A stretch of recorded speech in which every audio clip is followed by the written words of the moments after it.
The following broadcast is presented under rights granted to the SportsGram Internet Sports Network by the Forney Independent School District. Any rebroadcast, retransmission, or further dissemination of the events and descriptions of today's game without the express written consent of the SportsGram Internet Sports Network and the Forney Independent School District is strictly prohibited. All rights are reserved worldwide. Now, enjoy the game.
Welcome to the Piney Woods of East Texas. We're here at here in Longview, Texas.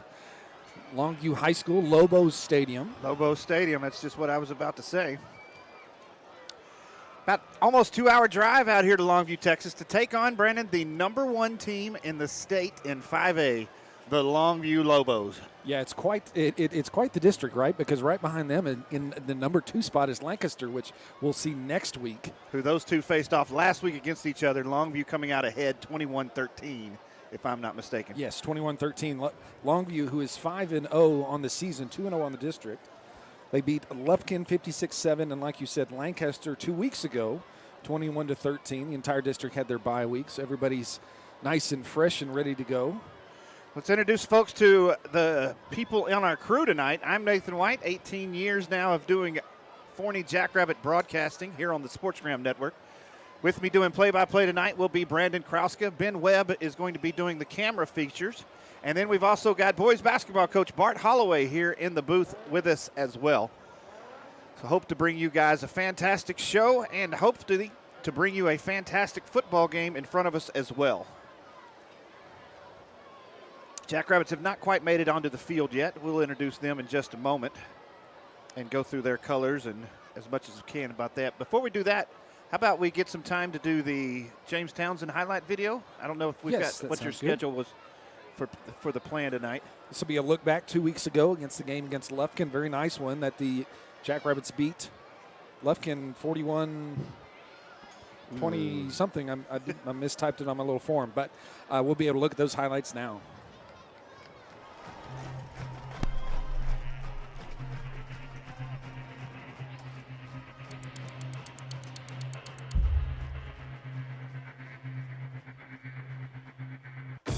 Tonight is our night. This is our time.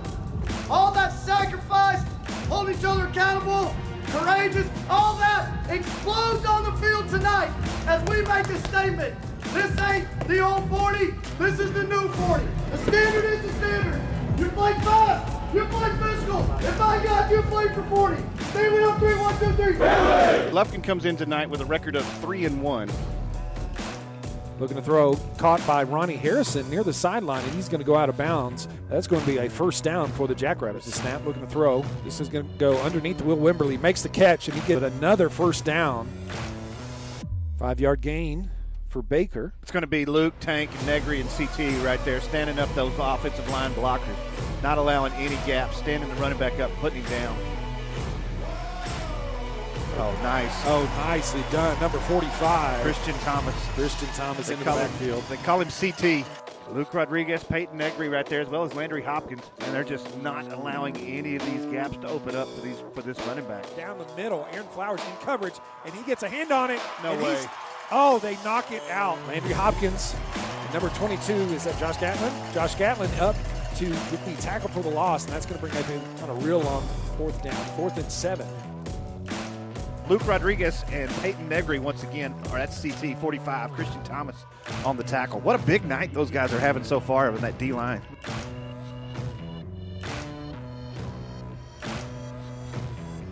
Looking to throw back corner. Good defense, Josh Gatlin. He's able to get underneath and knock that one away. Oh, there he goes. Javion Osborne, pass midfield to the 40, the 30. A lot of Panthers in pursuit, and he had a nice 60 yards down the field. Not giving up for the freshman running back to get all the way down the field. Kyle Crawford's going to keep this one. Makes a couple guys miss, and he is into the end zone. 3rd rushing touchdown of the season for Crawford. Lufkin 7, Jackrabbits 6. 8 minutes and 20 seconds left to go in the half. It's flushed out. That'll be intercepted. Luke Rodriguez with the rare defensive lineman interception. Fantastic job.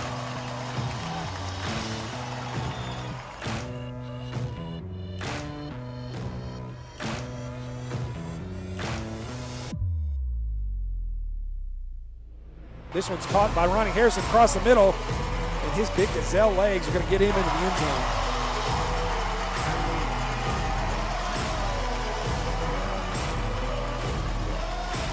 Hold looks good. Kick is up. And it is through. Jackrabbits lead 13-7. Oh, wow. Sheds a big hit. Took out a coach or two, a couple extra players. Here's a snap. Underneath. That's going to be caught by Ronnie Harrison on the screenplay. Cuts back. He's got some room to run. Oh, they're going to get him on an ankle tackle there. Looking to throw. This one's going over the middle. Christian Baker, nice catch. And he's able to hold on to it. Take it to the ground. Big gain into Panther territory. Hand off to Osborne. He's going around that far side. Makes the corner. Cuts it back to the 20, to the 10, 5, into the end zone. Touchdown, Jackrabbits.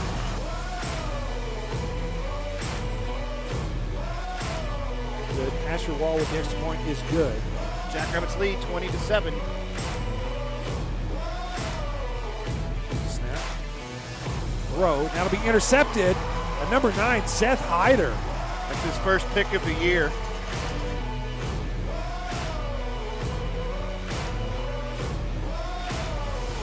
This one's going deep to Ashton Ford. He's got some room. He'll make the catch. And gets out of bounds, doesn't he? It should be. Yep, that's going to be out of bounds at the 33-yard line. Here's a snap. Looking to throw again. This one's coming out to Elijah Merkson, who makes the catch there at the sideline and goes out of bounds. Cole Williams with the catch, and he'll go out of bounds at the 18-yard line. Snap, hands off to Jaden Brown. He's coming around this near side. Steps up into the pocket. This one's coming across. Kofi Edipo with the catch. Still on his feet at the 10. Race to the pylon. Wow. And he is in. Kofi Edipo with the touchdown. Big stiff arm right there at the 5-yard line. That guy had him dead to rights. Murphy's going to get this one, and he will be brought down by number 30. So that ball came loose, and they're saying Jackrabbit football.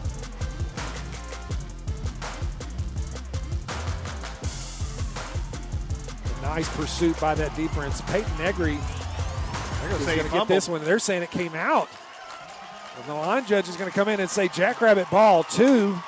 High snap. Kyle Crawford's able to keep this one. He's just going to tuck under Jaden Brown. He'll get all the way down to the 12-yard line. 2nd and 3. 3rd and 4. Here's the snap. Busted Takes the play. handoff. Busted play. Yeah, he's under pressure. He's going to throw this one out to number 28, who makes the tackle. Josh Gatlin right there to drop him. It's going to be a yard loss on the play.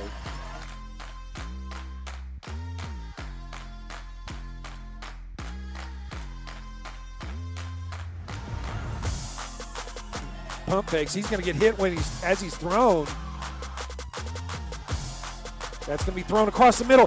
Big hit, middle of the field. And you do not want to be on the receiving end of a click-clack. Snap, looking to throw. Pumps it, keeps it. He's coming out of the pocket. Landry Hopkins is going to come up. Oh, nicely done. Number 36, Jackson Barwick. Fantastic. Yeah, he jumps that gap, gets hands on it, and drives it to the ground.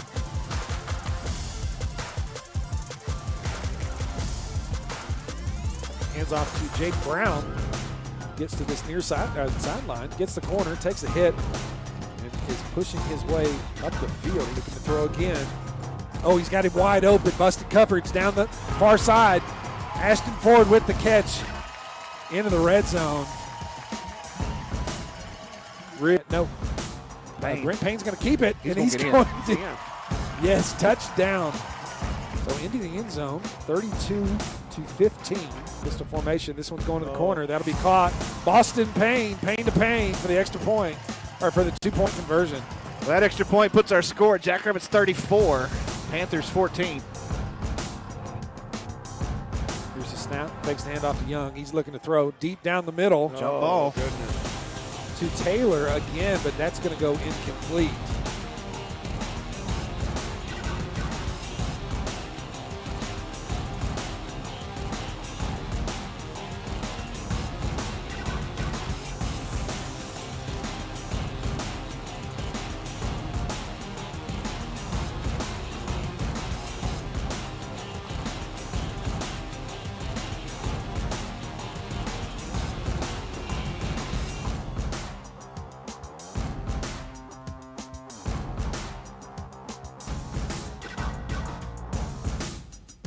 Crawford's going to keep this one, brings it back across, and he'll be into the end zone. For his second touchdown of the night, his fifth on the season? I believe so. Kick is up. An extra point is good.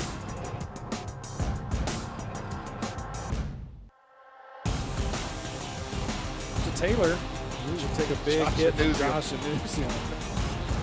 You know, Coach Fleener talked about how physical this Lufkin team is going to be coming into today's game. I'll tell you right now, the more physical team on that field in front of me tonight is wearing black and gold, right? Absolutely. Chase Mayhall in there with the big hit. So your final score here from Citibank Stadium, Jackrabbits 41, Lufkin 21. Your dreams are what power our community. When it comes to buying a home, starting a business, or tools to help with everyday money management, Citibank is a proud community leader for your financial needs. From personal checking and lending solutions to mobile banking and a suite of business services, our goal is to help you achieve yours. Citibank. Member FDIC. Equal housing lender. We are the McDonald Realty Team with the Ryder Group. Our family has handled Forney's real estate needs for 3 generations, and we are invested and involved in our community. We work closely with the local schools and sports teams, and we love calling Forney home. Let our McDonald family help your family find the perfect home. We are eager to show you all that Forney has to offer. Forney is our home, and we would love to help make it yours. Call McDonald Realty Team today at 469-618-9473. Check us out on Facebook or visit our website at mcdonaldrealtyteam.com. Hey, Jackrabbit fans. This is Nathan Alino, the new senior pastor of First Baptist Church Forney. I'm inviting you to come and visit our church because when we gather on Sunday mornings, Jesus Christ is there, and you can meet him too. Come visit us at First Baptist Church Forney.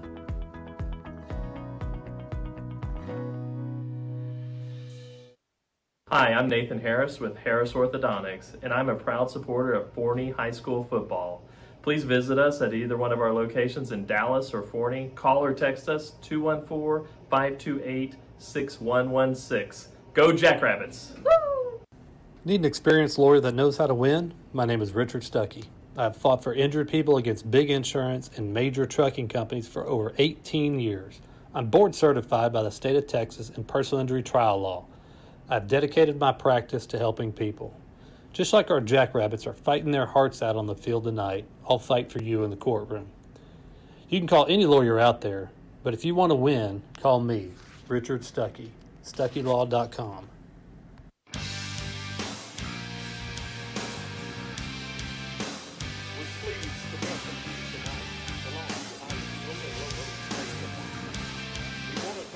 Welcome back. Just minutes before the game, captains head out to the field. Captains for the Lobos: LaQuavian Jackson, number 48, Jax Norman, number 50, and Martin Guerrero, number 62. Captains for the Jackrabbits. For the Jackrabbits would be number 2, Jaden Brown, number 75. It's going to be Cal Edmondson. It's going to be number 1, Aaron Flowers. And the one on the far left should be number 88, Peyton Negri. 88, Peyton Negri. Good job. Jackrabbits in the black pants, white shirts, black helmets with the gold trim. Lobos in the solid green pants, or green pants, green shirt, green helmet with gold trim as well. Look as though Forney has won the toss. Is that what you just saw? I was looking down. One of these games, I'm going to pay attention to it. Coach, how did you get that one? Did you see? I did not at all. We either won the toss and chose to receive, or we lost the toss and Lobos deferred to the second half. But I think we are receiving the ball to start the game off with. We will be on offense first. Is that what you saw, Ben? We are lined up for kickoff return. Ben was answering us, but he took his mic away. Lobos are coached by John King, who won his 200th game at some point this year. I saw it somewhere posted. That's generic. It was. I don't have the details on it. I apologize. Lobos, like you said, Brandon, 5-0 on the year. Jackrabbits 4-1 on the season. They have not played a common opponent yet. Actually, they have. Lobos played Lufkin. Yes. They won 56-7 compared to the 41-21, I think is what we got confirmed from Coach Farrow. We did have some questions for Coach Fleener that we'll get to, asking kind of some things about the game plan. We'll get to some of that tonight if we get some time. Number 98, Michael Fields, back to kick this one away for the Lobos. It's a new return man for the Jackrabbits. This one's going to go deep. Call for the fair catch. We call fair catch at the 4-yard line? That's a mistake. It comes all the way out to, what, the 30? Out to the 25. Oh, it does? Yeah. I think you treat it like a touchback, right? That's what it seems like nowadays. They're trying to get away from all these big hits from, kickoff and everything, so we get it all the way out there at the 25. Should they just take kicking out of football? I think that one of our diehard listeners, Jamie Newell, would have a big problem if you did that. That's probably. Well, he's done. What's it matter? He's still got BD there. Here's a snap. Handoff to Jaden Brown. Tries to get up the middle. Nowhere to run. He's going to get back to the line of scrimmage with no gain on the play. I say Jamie Newell because he was texting me and telling me that the Lobos won the toss and they deferred to the second half. Good thing our listeners are watching the game.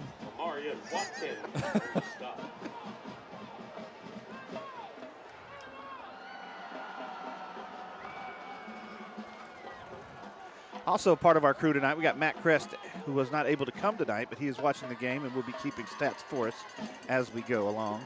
Jaden Brown, he's going to put Boston Payne in motion across. This is going to be handoff to Brown around the left side. And immediately on the first two plays, what Longview is known for is clearly evident. Speed, speed, speed. These guys are flying to the ball. Yeah, and that was 2 or 3 guys on the tackle there, not a whole lot of room. And I think we're going to have a hard time. I don't know that does Jaden really have the speed to get to the edge on a group like this? Apparently, supposedly he's a low 4.5, high 4.4 kind of guy. Lobo's going with a 4-man front. Have to to see what the Jackrabbits come out in. I know they work a 3-man, they work a 4-man, just kind of depends on what's going on. Ashton Ford in motion across. Brent Payne with the ball in the backfield. Good protection Run, up front steps there. up. He should have the just gonna first down. take that one out of bounds. That's a great read by him, getting out there and getting us a first down to keep this thing going. Wonder if that read has something to do with big Ronnie Harrison and Kofi Edifel. Kofi's on the other side of the field, but Ronnie's down here at the bottom of your screen. 6'6", and has put up crazy numbers this year. Ronnie takes off downfield. You can expect both the guy covering him and the safety to bail. That's going to open up run lanes for Brent Payne.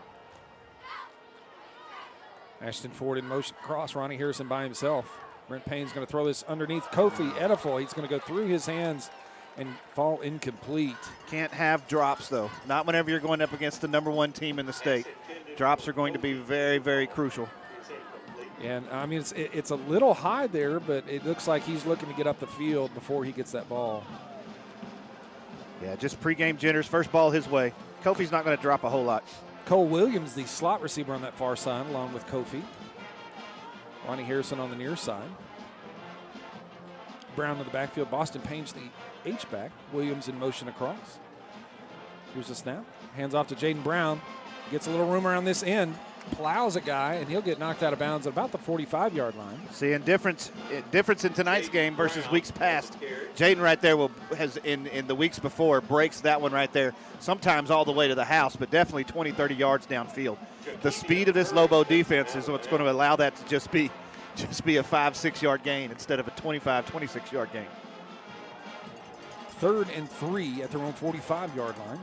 10:19 on the clock.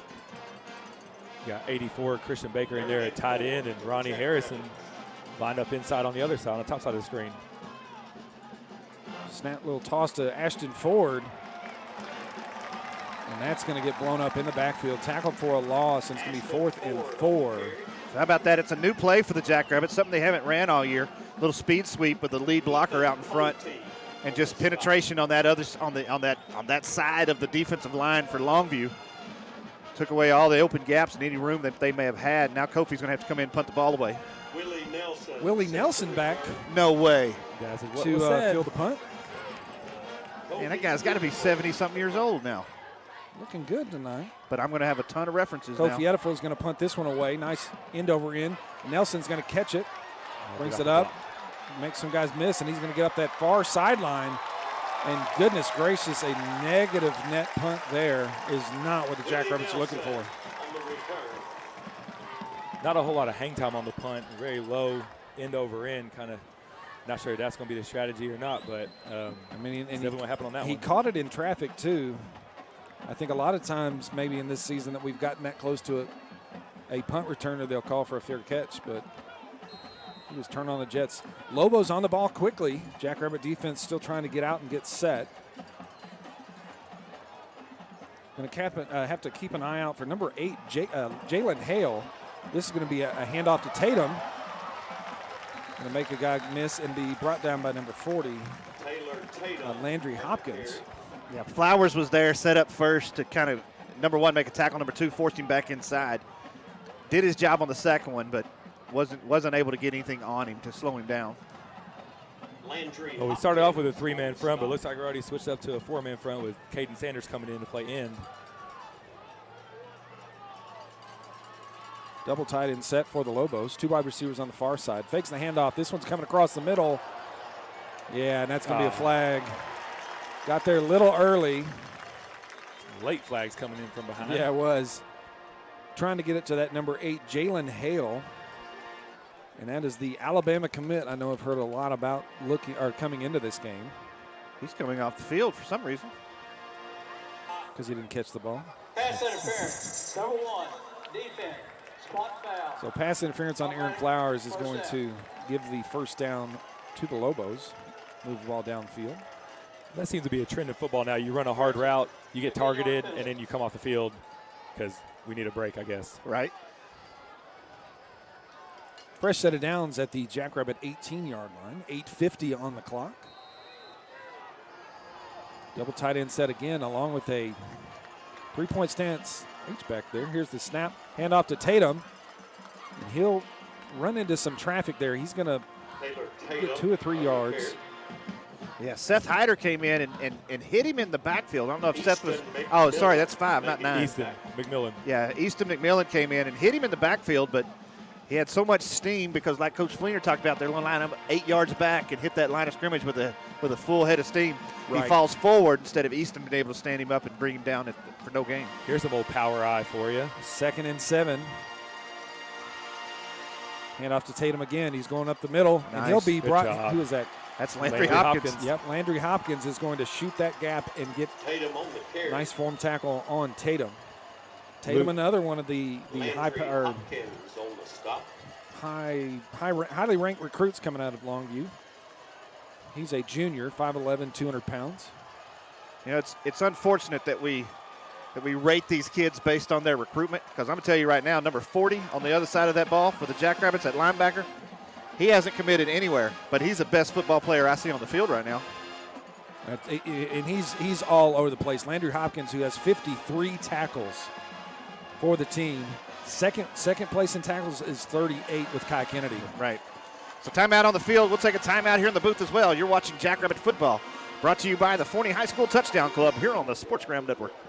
We are the McDonald Realty Team with the Ryder Group. Our family has handled Forney's real estate needs for 3 generations, and we are invested and involved in our community. We work closely with the local schools and sports teams, and we love calling Forney home.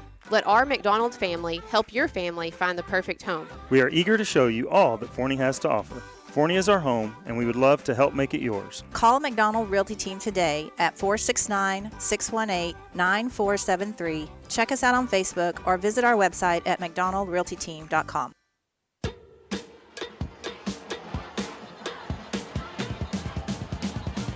Quick timeout. And we're back. 3rd and 6 for the Lobos at the Jackrabbit 14-yard line. 7:27 on the clock. Still scoreless here in the first. And big play right here if you hold them to a field goal attempt. Oh, absolutely. Lobos have only had 2 field goals this season. It'll be Michael Fields, who is 2 of 2. His longest is a 30. No, I don't have his longest. But he is 2 for 2 for field goals this season. 27 and 7 for extra points.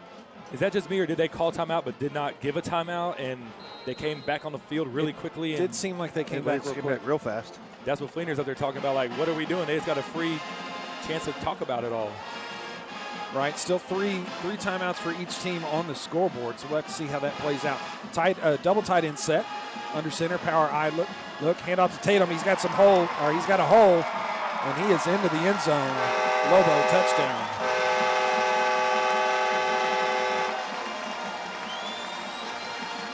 Man, against that power play, there is no room for mistake. There is no room for error.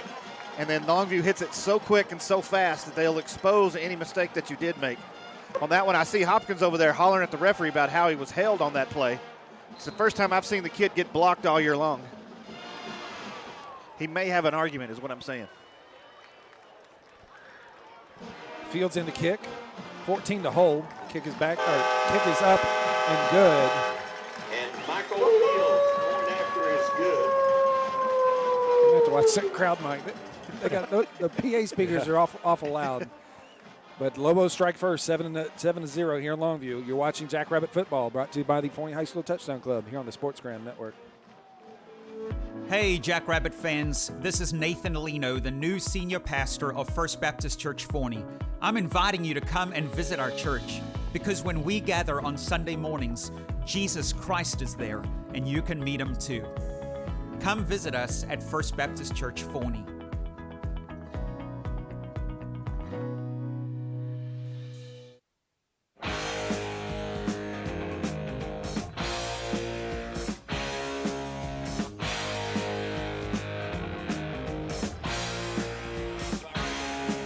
Welcome back after the 14-yard touchdown run by Tatum Taylor. That's his, 14th touchdown of the season? 13th. I've got him down for 12 touchdowns. He's had 300-yard games so far. He's 74 carries on 621 yards for the season. He's going to add a few on that drive. Shorter kick.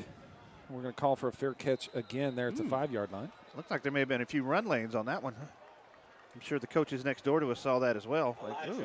Yeah, Elijah Merkson back to get that. Michael Fields again to kick it away for the Lobos. Must be a strategy or some sort that they, came up with going into this game, because I remember back when we had Armani Watts across from us and everybody's wondering why we were kicking it out of bounds and punting the ball out of bounds. It's like, well, that one kid's not going to beat us. So sometimes you change it up week to week. Yeah, and more recently last year against Roy City with Keytron Jackson. Yes. I guess that was 2 years ago, wasn't it? Here's the snap. Handoff to, looks like Osborne, maybe Brown, I'm not sure. And we have a late flag coming in. Yeah, a little bit of extra activity going on between who was that? Gavin Robinson and whoever that guy was that he was engaged with. Personal foul, face mask. A personal foul, face mask on the at all defense. what it was. Samsonite. I knew it started with an S.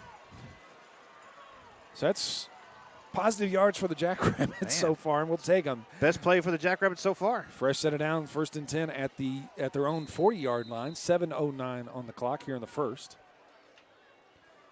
Going to have to get this offense going. So far, really, I mean, granted, it's a second series, so we're still trying to figure out what's going on. Ronnie Harrison split way out to this near side. Here's the snap, fakes the handoff. Trying to get it to Ronnie. He's going to go deep this way. Ronnie's not even running his route. Some sort of miscommunication. Yeah. Ronnie took off like he was going to run a quick slant and almost looked like he's like, oh, shoot, I made the wrong read on this, and then gave up on his route. Well, Brent just went ahead and threw it where Ronnie was supposed to be anyway. And now they're going to bring Ronnie off with the field. And Jake Yvonne Curry in defense there. He's almost able to run up under that one. He's a senior defensive back for the Lobos. It would almost look like they've got that safety right there in the middle underneath Ronnie, because they know about that route that he runs across the field that he scored on the last 3-4 times. Right. Yeah, at least in games. So, trying to stop that one. Man, so much penetration. That came from the weak side. And just know where to go. Yeah, when your weak side linebacker comes blitzing, goes all the way across and tracks your running back down in the backfield still, they call that speed. 3rd and 12 now for the Jackrabbits. Ben Perrin, Christian Baker on this near side. They're the wide receivers. Christian Baker way out wide? Haven't seen that all year. Is that Merkson on the far side? Two running backs in the backfield. A lot of times we'll run forward in Osborne. We'll have to see here. There it is. No, you don't blow it dead. They're going to call this false start? So that's going to be Osborne and who is 28? Ray. I don't even have a 28. 28? He ran for us in that Poteet game. Well, you don't stop the play on offsides. It's a free play. We should be taking a shot at the end zone right now. Yeah, I mean, it wasn't unabated to the quarterback or anything. You do if there's contact, but there definitely wasn't on that. He was just in a neutral zone. Right. So we snap, get a free play, and see what we get. So 3rd and 7 now for the Jackrabbits. Their own 43-yard line. 6:22 on the clock here in the first. That referee must be a big Willie Nelson fan. Right. All night, Brandon, all night. Payne looking to throw. Going to that far side, getting it over to Merkson. Merkson's able to get hands on it, but I don't know that he was going to come down inbounds anyway. He may have not come down inbounds, but that's the type of balls that have to be caught tonight. Right. You know what I mean? You probably don't call it a drop. I mean, he fully extended. You know what? Sue me. I call it a drop. That ball needs to be caught. And in high school, you only got to get 1 foot down. Kofi Ediful to punt this one away. It's going to be number 27, Jaden Wise, the long snapper. Old Willie Nelson back, punt return. Kofi's kind of a weird snap. Willie Nelson's going to catch this and run in traffic. Whoa, good morning, America. How are you? Jace Mayhall in there to slow him down, and then I didn't catch who actually made the tackle, but you got to make a bigger deal of it when Jace Mayhall makes a tackle. I have to look down. We celebrate when Jace Mayhall makes a tackle. We celebrate all the kids. That we do, but Jace is extra special. So 1st and 10 for the Lobos from their own 27-yard line. 6:03 on the clock. 3 wide receivers set. H-back on this near side. Here's the snap, looking to throw. Steps up, it's going deep down this near side. Has some separation. That'll be caught. And into the end zone. That is a 73-yard touchdown. for number 7. Well, Brandon, on the way down here, we were talking Frederick about Hawkins. We were talking about the other receiver that Coach Fleener was talking about. You know, and Fleener said he'd had, you know, a bunch of attention on him as well.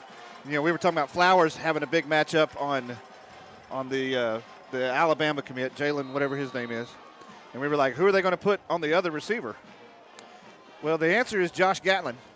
And unfortunately, Josh gave him about 2 or 3 steps too many on that particular play. Well, it looked like he had good coverage over the top on the outside, and then when that ball was coming, he tried to cut inside and get it. And Andrew Tutt to hold, and the extra point is good. So 5:51 left to play in the first quarter, and the Jackrabbits are already down 2 touchdowns. Unable to move the ball very much at all against this defense. And offense-wise, it hadn't, I mean, Jackrabbit defense hasn't been awful. I mean, that play right there was pretty bad. But outside of the big power run for 14 yards. And that's kind of one of those one-on-one plays. That's what I'm saying, yeah. I think they've done they've done a decent job of slowing them down. Obviously, that's not the case on that 73-yarder or on the touchdown they had. But, I don't know, you got to keep your head up and keep playing, you know. It's early in the game. Well, they need a break is what they need. You know, we Sure. got to stop dropping balls that we're passing through. I don't know if we can't connect with our receivers, then there's not going to be any empty lanes to run through. Right. Yeah, just one big play is all it'll take and get the spirits back up. But right. Either way, I've never seen a Fleener team quit. I know Absolutely, that. Right. They're going to keep playing hard Sure. and keep getting after it. I remember this one time I was watching this Fleener team. They were down 20-0 at halftime. And them jokers came back and won that game 21-20. You remember that? Fields kicks away. Markson calls for the fair catch. Great way to start the season last year, that's for sure.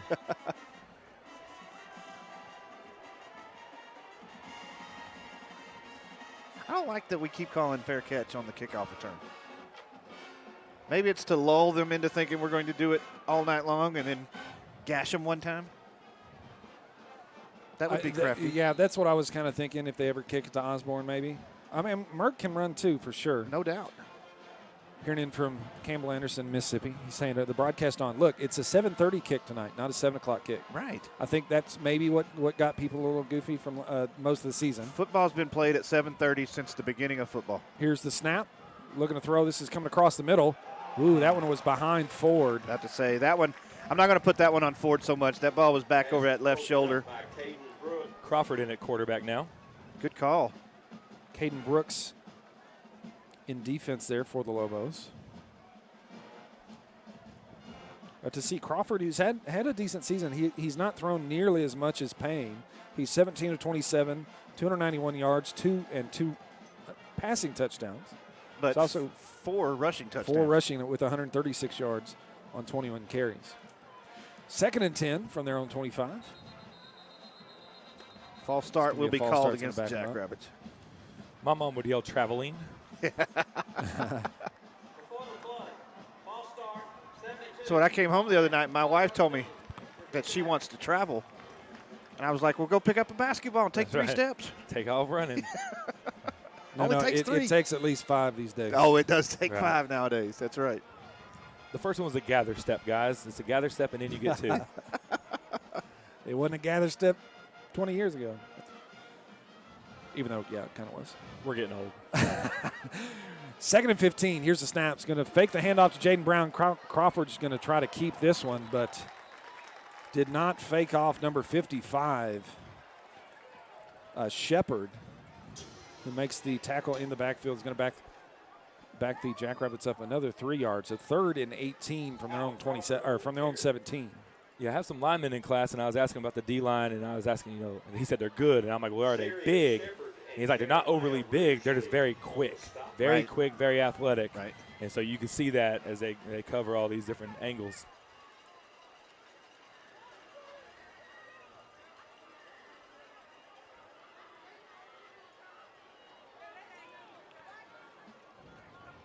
Boston Payne, the tight end on this near side. Trips wide receiver on the far side.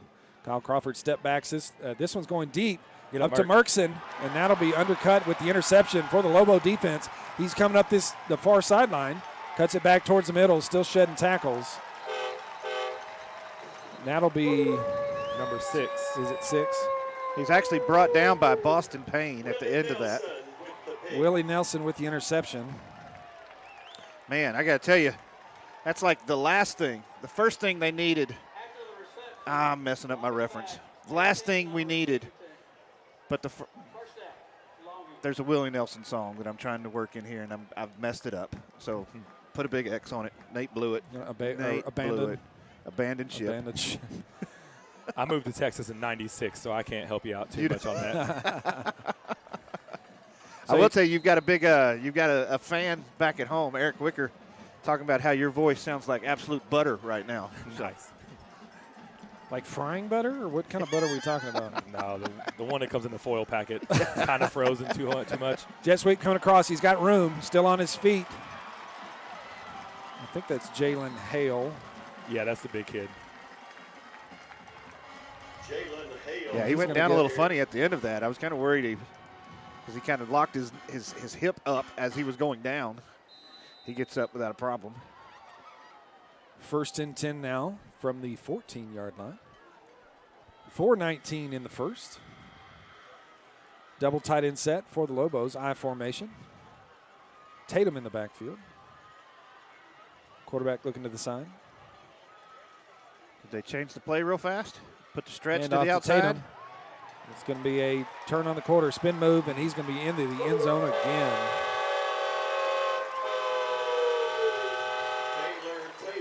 It was a great move at the end of that run. Man.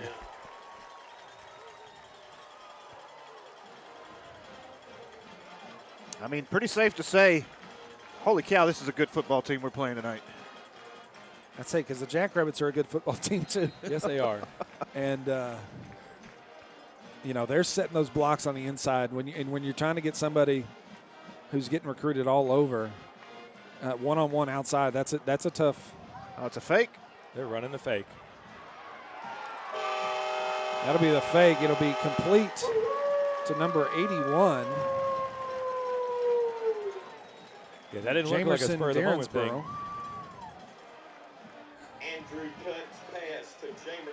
Andrew Tutt, the holder, who's going to get up and throw that one in. So 2-point conversion for the Lobos.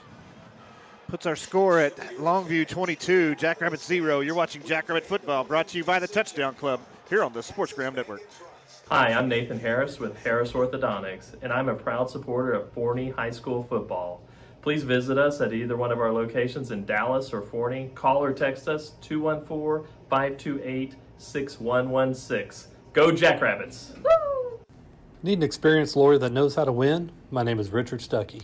I've fought for injured people against big insurance and major trucking companies for over 18 years.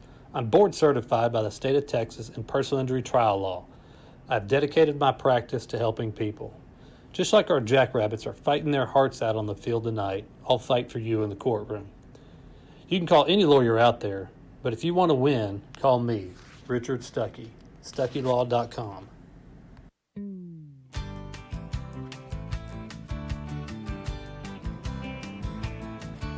14-yard touchdown for Tatum, another one for the Lobos, and the 2-point conversion. Kickoff is going to be fair caught. And Jackrabbits again, 1st and 10 from the 25. I don't know how you can say that with a straight face. I really, at this point, I don't know that I'm going to be able to find it when you said it, but fair caught. I do hesitate when I do go to say it. Ronnie way out wide at the bottom of your screen. Hand off to Osborne. Cuts it back up. Has a little bit of room to Good run. read, kid. Good burst of speed there past midfield to the 40, 30. And he'll be pushed out of bounds inside the 20. And that's a little bit of life for this Jackrabbit offense. What a cut by J.O. on that one. That was great. And really a burst of speed to get out of there. Number 18, who comes clearly across the field, Jakevian Curry, is able to push him out of bounds to save the touchdown.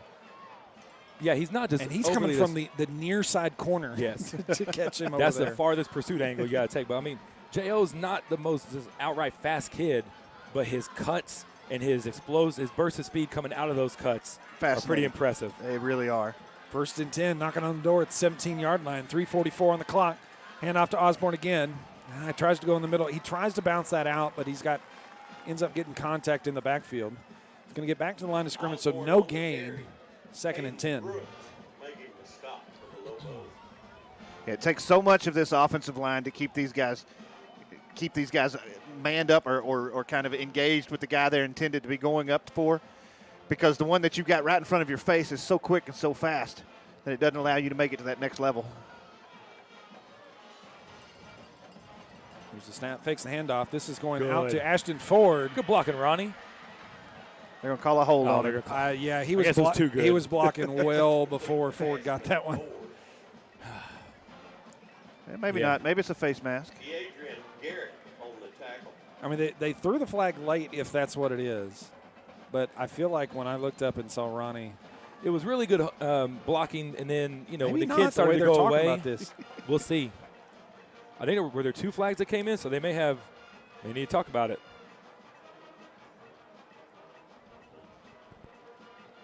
They're going to call it off. Yeah.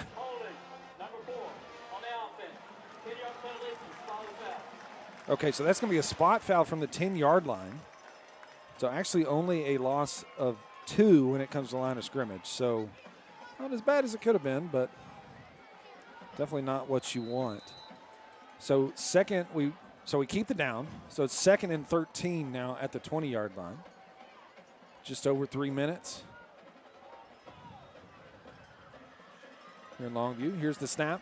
Looking to throw. Steps up. Going to the corner to Ronnie Harrison. Yes, sir.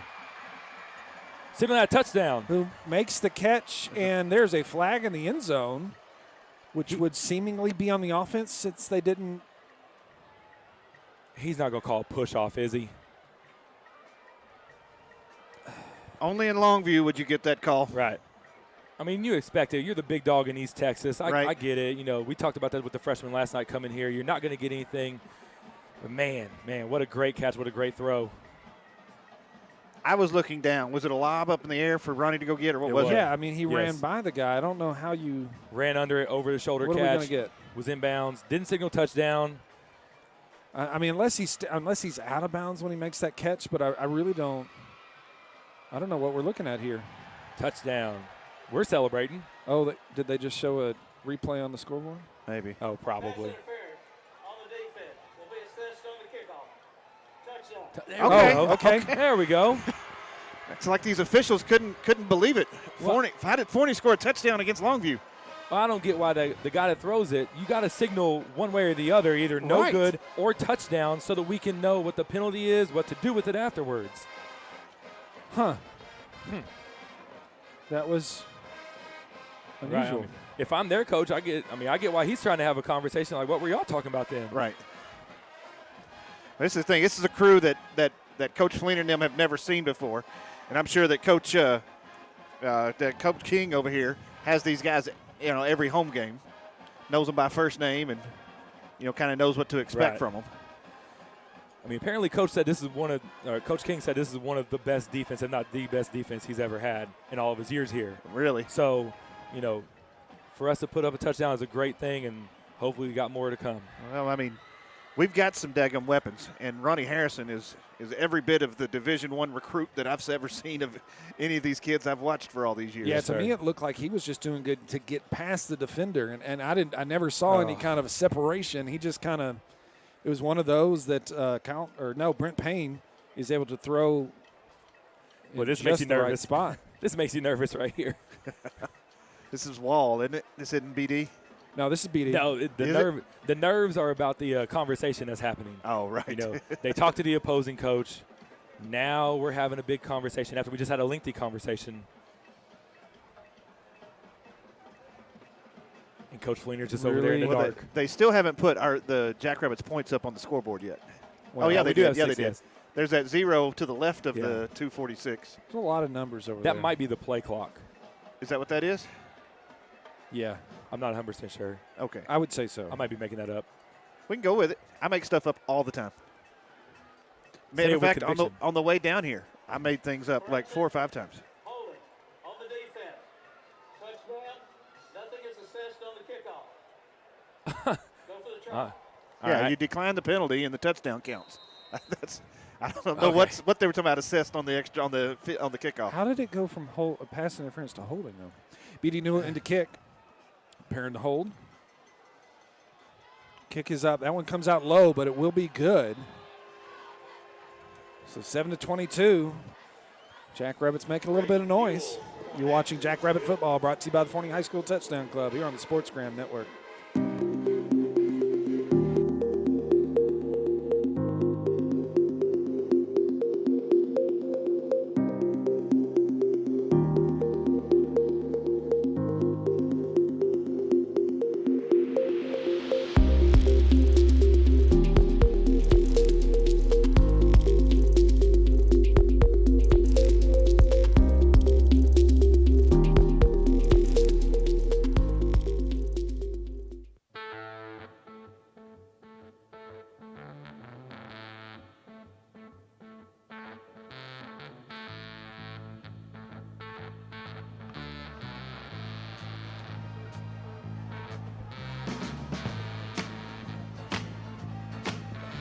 Welcome back after the Brent Payne, Ronnie Harrison touchdown pass.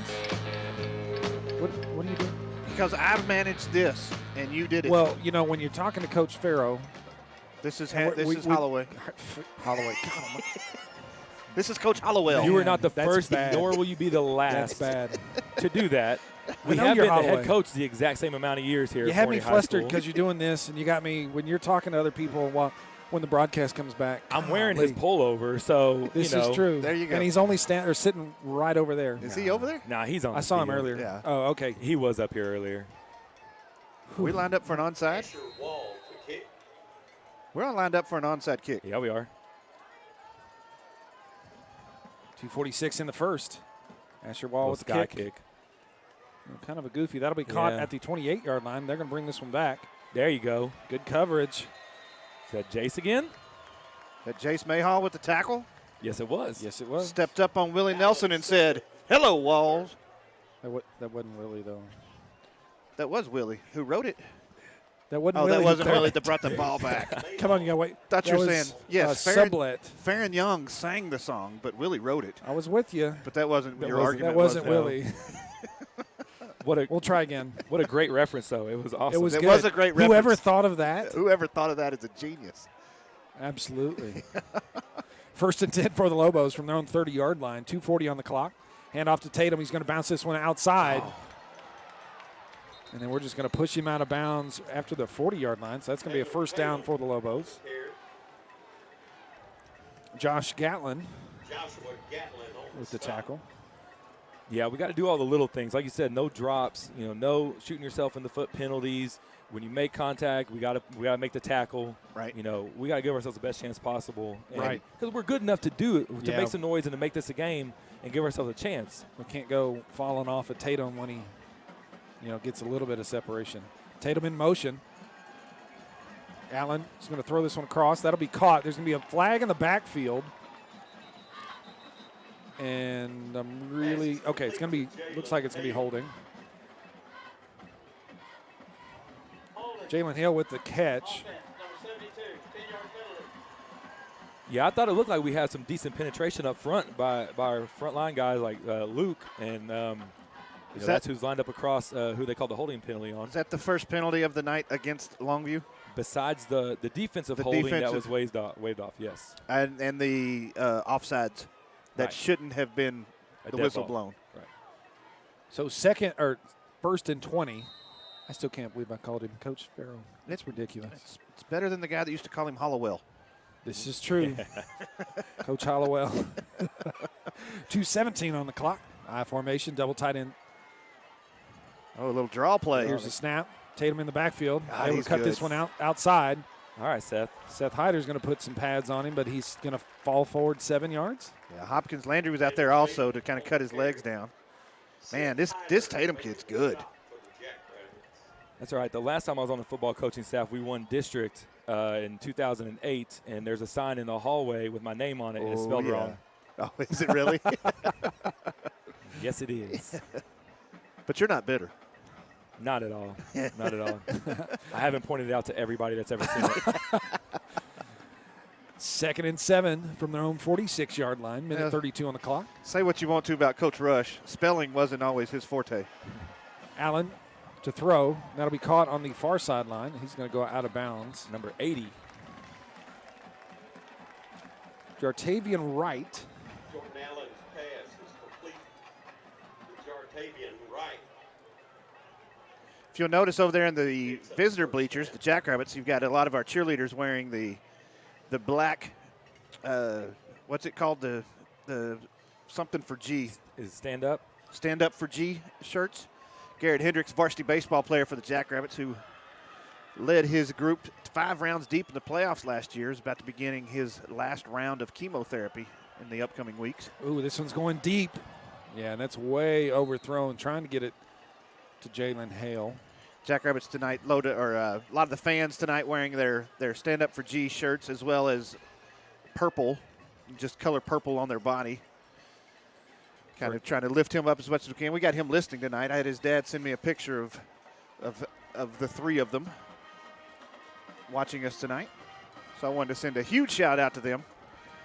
Great young man, and loved watching him play in baseball last season. It was awesome to watch it, coming up in big moments. Very few people are bigger Garrett Hendricks fans than myself. Stacking the box. Here's a snap. Oh, a lot of good penetration there. They get movement on the offensive line. It's got to be right. You blew it dead. So false start's going to back him up, and kind of unfortunately, because we've got a lot of penetration in there. CT was in there. One that I definitely noticed. It was an all-out blitz by the linebackers, too. Yeah. I'll tell you what, for going to Alabama, that kid comes off the field a whole lot. Doesn't he, though? I was thinking that a while ago. A whole lot. But at least he played, unlike Elijah Stewart, who just said, I don't need a senior year. It could only hurt me at this point. True, true. Of course, number 7, his replacement's pretty dang good, too. Right. Looking to throw. This one's going to Hale. Good job. A nice tackle there by Aaron Flowers. A1 is what they call him. You know, it's a night where Flowers needs to be the special player that he is tonight. You know, he's given up some cushion. They're going to be able to complete that stuff underneath because of the speed and the athletic ability of these wide receivers. So he's got to come off and have closing speed like what you just saw right there to not let anything break beyond the amount that they're giving up in front of him. Well, good for him tackle, right? He hits him low, gets wrapped up, and I just don't want to see a flag come out if he ends up lifting him and kind of not pile driving him, but I mean, it's good, strong tackle. Big play right here before the quarter. 3rd and 8. Get in there, good. Nice. Little draw play, and that'll get a handoff to Tatum, and they're going to get stopped. Brings up 4th down for the Lobos. We'll have to see what they're going to do here. Luke Rodriguez, Christian Thomas. Yeah, Negri was in there at the handoff, forcing him back inside. Landry came in there with an assist. And Kai Kennedy, had he not hand that ball off, Kai Kennedy's coming around to put a lot of pressure on Allen. What a long and eventful first quarter. Is that the end of the quarter? I was wondering. Man. Well, your score at the 4th quarter, Lobos 22, Jackrabbits 7. You're watching Jackrabbit Football, brought to you by the Touchdown Club here on the SportsGram Network. One of the things that makes a football team great is teamwork. And so we at Community Life Church believe that teamwork is incredibly important. So we're grateful for the fact that we get to be in the community and partner alongside our school district as well as local businesses, because we believe that we are all better when we work together. So at Community Life Church, we're serious about connecting people to God and one another. So we hope that you'll join us at one of our services every single Sunday, 8:30, 10 o'clock, or 11:30. And of course, there's always online options as well. We hope that you'll join us, and we want you to know we always support the Jackrabbits.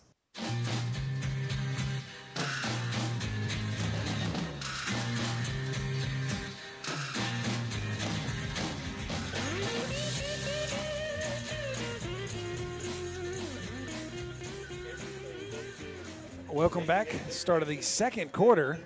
It's going to be a 4th down, 4th and 8 for the Lobos at the Jackrabbit 37-yard line. So definitely decision time for the Lobos. Looks like their offense out there. Yeah, when you've got an offense like this Lobo team does, you got to feel good about it. Trips wide receivers on this near side. Hale is lined up in a number 2 receiver spot. Yeah, he's the inside guy. Here's a snap, looking to throw. And Hale's Force it going to to release. Oh my gosh. He almost got it. Right, yeah, that one, I mean, it was nicely thrown ball just out a little too far. Hale's going to get a hand on it and almost knocks it back to himself. It almost ended up in an interception. I was about to say, it was right Although in you got to knock that down. Yeah. to save the yard. It's funny, quarterback, he was looking one place and one place only on that pass, on that 4th and long. But how about this? Jackrabbits with the turnover on downs. They take the ball over, going the other direction now. Let me correct something real fast on Garrett's shirt. It was not stand up for G. It is his battle is our battle. We got you, G. Got you, G. That's the shirt. I want to thank Greg for sending me the correction on that. Nate likes being corrected. It's my favorite thing. Looking to throw. Good route. This one's going to be caught. Is that Ronnie? Yeah, Ronnie sold Harrison the go route really well, and it was a comeback. Very nicely done. First down for the Jackrabbits. Or I guess it's not called a go route anymore. It's a fade, and it's not a stop. It's a comeback. And it's not an in. It's a dig. And what do I know?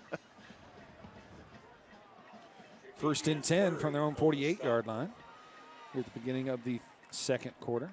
They need to set him a back screen and throw a lob to him. I was thinking that. Here's a snap, fakes the handoff, looking to throw again. Turn up. Is that Calvin? Is that Calvin Smith with his first varsity completion or reception? It does look like it. That is 28. Calvin Smith. Awesome. All right, so Brandon. Okay. He's one of mine. So is he? He is.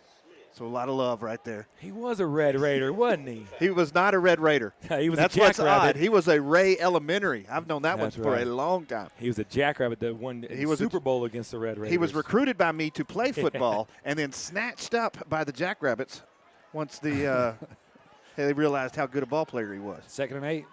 2 running backs in the backfield. Kofi Ediful in motion across. Here's the snap. Pulled by Brent. Yeah, Brent Payne's going to keep this one. He's not really able to get too far. He's going to get a yard on the play. 3rd and 7 now, just past midfield. It's a big hit he took at the end of that, too. Don't want my quarterback taking a whole bunch of those. Brent's coming off the field. Now Crawford's going to come in. Calvin was a great freshman point guard for our team, for Coach Hines' team last year. As you said, Crawford into the game. Should keep an eye on 7 on that sideline. There's no problem. He just went over there and turned around. It almost looked like he had a problem with his helmet. Okay. He's just standing there. Yep. Here's the snap. Steps up. Still looking to throw. Scrambles out. Under pressure. They're so fast. Yeah, you got to throw that one. He That'll came be down a real sack quick. by number 4 to Darian Boone. And that's going to be a 4th down for the Jackrabbits. And Boone may be one of the fastest linebackers I've ever seen in high school football. I've almost called it out earlier as he was flying around on another play that he had made earlier. His closing speed, that's impressive. That's very impressive. To Darian Boone, he's got 30, he's leading the team with 33 tackles, 4 interceptions, and he has 2 defensive touchdowns. Okay, that makes a lot of sense. Kofi Ediful to punt this one away. Good snap. Nice There's punt. a good one. Hit Willie him. Nelson's going to Great catch job. this. Timed up perfectly by that defense. Is that going to be? That's going to be Mayhall again or no? 21. Caden Roberts. Oh, I think was tackling him as he caught the ball. Right after he caught and it. That he's was still great. catching it. Yes. I mean, obviously, Ain't if no this fair guy, catch out here. you know, Willie don't want no part of fair catching anything. You know what I mean? Willie wants to bring it back. So just time it up, let him catch it, and then bring it down if that's the way he's going to run it. As long as you can get there before he gets it, Right. then we're going to be okay. 1st and 10 from their own 23-yard line. Lobos backed up a little bit. Take him riding on that city of New Orleans, you know. Oh, boy. I know, that's a stretch. It's a stretch. It's hard. Oh, get off the block. Here's the catch, making his way, dipping and diving, still on his feet. He's going to get all the way down past midfield. Man, these guys get in the hip of their blockers, and they just stay put, almost like they can crawl inside the pocket of them. It's going to be Elijah Johnson. He's one of the other big running backs. He's got 39 carries, 290 yards, 2 touchdowns. He's also got a couple of receiving yards, so he's one just like that to watch come out of the backfield. First set of downs, 1st and 10, now into Jackrabbit territory. 9:19 on the clock here in the half. Flowers rolled outside at cornerback over number 8. Yep. Handoff to Johnson. He's just going to bully his way through the middle. Man, that's the first time the Jackrabbits have had an issue with missing tackles since the Crandall game at the beginning of the year. About 3 or 4 guys right there missing tackles. Nobody able to stand him and hold him up. McMillan finally came across and got the stop. Easty Beastie. I just call him Caitlin's brother. So, Which, how about that? A professional soccer player. Mm-hmm. 2nd and 4. In the shotgun. This one's going to be caught by number 11. Makes a guy miss. Well, an ankle tackle. Number 11, Decalian Reese. We hosted a middle school track meet, and I was the first place timer, and she ran the most impressive mile in the middle school I've ever seen. She took off running, never slowed down one time. I'm like, she's gonna have to tile it down a little bit, right? That monkey's gonna climb her back. No, the 3/4 speed the whole way around. 1st and 10 now from the 27-yard line. Jackrabbit defense is really going to have to stand up, hand off to Johnson. Makes his way around that far side. Lots of Jackrabbits in pursuit, but just unable to make that tackle until he's down inside the 10-yard line. Okay, so number 44 for them. That's their fullback. Fullback, tight end, H-back, however they line him up, whatever they want to call him. Name's Angel Ramos. Came up and got on McMillan's shoulder and drove him 20 yards, 25 yards downfield, and that's exactly where they came running right through the whole time. I was going to say, it's easy for us to stand here in armchair quarterback say, get off your block, get off your block. Oh, no. But, man, they're doing a great job of blocking up front. Under center, I formation, hand off to Tatum. And he'll be brought down short of the touchdown. It's going to be 1st and goal. Oh, no, 2nd and goal from the 1. I mean, you got Tatum, who's a special running back. Don't get me wrong. He's a special player. But on that one, 54, Jacoby Watts, right out in front of him, almost stride for stride, step for step, hitting right at the hole where it's supposed to happen. I mean, the timing of this is almost impeccable on how the blocker gets there as soon as the running back gets there as well. 2nd and goal from the 1-yard line. Here's the snap. Hands off to Tatum. And he will be into the end zone. Another touchdown for the Lobos. Tatum takes it in for a Lobo touchdown.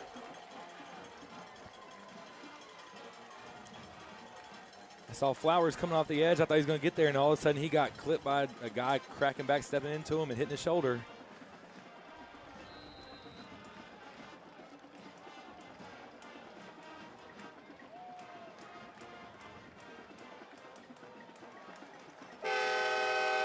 Kick is up and good. Longview extends the lead, 29-7. You're watching Jackrabbit football, brought to you by the Forney High School Touchdown Club here on the SportsGram Network. Forney's best fried chicken spot. Bush's Chicken is open for business. Bush's on FM 548, close to Forney High School, invites you to come try out Tender Tuesdays. Tender Tuesday is the next best thing to Taco Tuesday.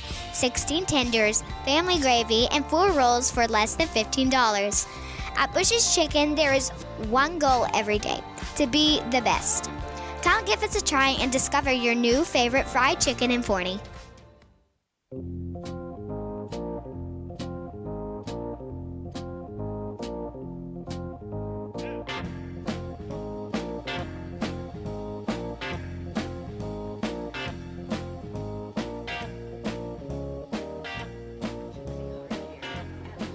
Welcome back after the Lobo touchdown.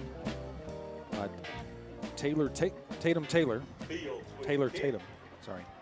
Tatum? Will be caught by Merckx, and he's going to bring this one up to the 20, and he'll be brought down just shy of the 25. It's not quite the gash you're looking for from a special teams standpoint. 6:58 on the clock. Left in the half. Have to stay tuned for the Harris Orthodontics halftime show coming up. We're going to have this Longview band is pretty special, aren't they? Kind of similar to ours, kind of a little halftime competition between the two bands. I don't know, maybe not. I don't know. I didn't game prep for the bands. What do we pay you for around here? So unprofessional. 1st and 10 for the Jackrabbits. Here's the snap. Hands off to Osborne. Makes around that far side. Has some room to run. It'll be a first down and out of bounds. It was a great job by our guys outside setting the edge. We had looked like Baker lined up at a traditional tight end spot with the 2 outside receivers over the top. Some good blocking outside there. 1st and 10 from their own 37-yard line. 6:51 on the clock.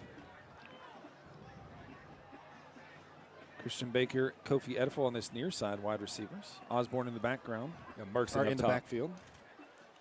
Merkson up top, and it looks like Ford. Yep, Ford is kind of a there. real close slot receiver. Payne in the backfield. Fakes the handoff, looking to throw, scrambles out. This one's going deep down this he near held his jersey. sideline.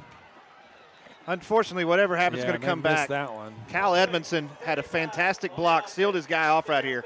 Is just standing there pushing him, and they call a hold on that. That's bad. That's bad. I was waiting for you to finish that one. That's a what? Well, Fleener's going to go back, and he's going to watch that on video, and he needs to submit that one to somebody because he's just sitting there pushing him, and they're going to call a hold on it. And then we got Ford beating the guy off the sideline, and as the ball's coming down, we pull his jersey, and they're going to say it was probably uncatchable, whatever. But, man, that's tough.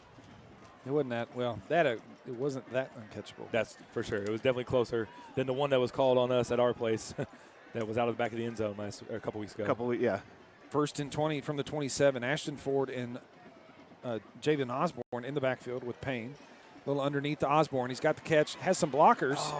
Has a little bit of room, but the little bit of hesitation, he's got to wait on blockers, and the defense is going to catch him from behind. Let's bring up 2nd and 12.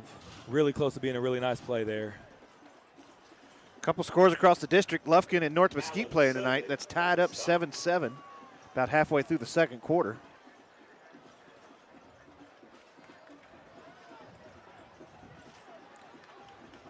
Lancaster and Tyler High are playing tonight. Lancaster leads 28-3 at halftime. And off to Osborne, cuts this one back. Gosh, just unfortunately, number 96,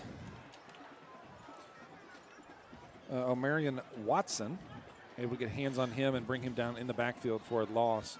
3rd and 13 for the Jackrabbits. 60, Hugo Lopez on that one. He's that right guard that you see. He was kind of standing there trying to find somebody to block, looking around instead of just kind of blowing through. Something a little different. We got Cole on the outside and Ronnie on the inside. 3rd and 13 for Jackrabbits. Hard count, going to look to the sideline. 8 seconds on the play clock. 3rd and 13. Steps up. Man, pocket just collapsed around him. Yeah, just absolutely collapsed. Watkins is going to be in on that sack again. 4th down is going to bring out that Jackrabbit punt team. Quick shout out. I know my wife, my wife Autumn, and son Luke, and his buddy Levi and Blake are there with him. I don't know any names tonight. It's ridiculous. They're watching from home. Quick shout out. Well, on that note, shout out to my parents down in Maybank listening. Shout out to my wife Heather and my daughter Kinley listening at home. What's up, Kinley? Kofi Edifel with the punt, under a little bit of pressure there. That'll be a block in the back. Let it roll. First time Willie doesn't get the punt. So there's 26. Should back them up another 10.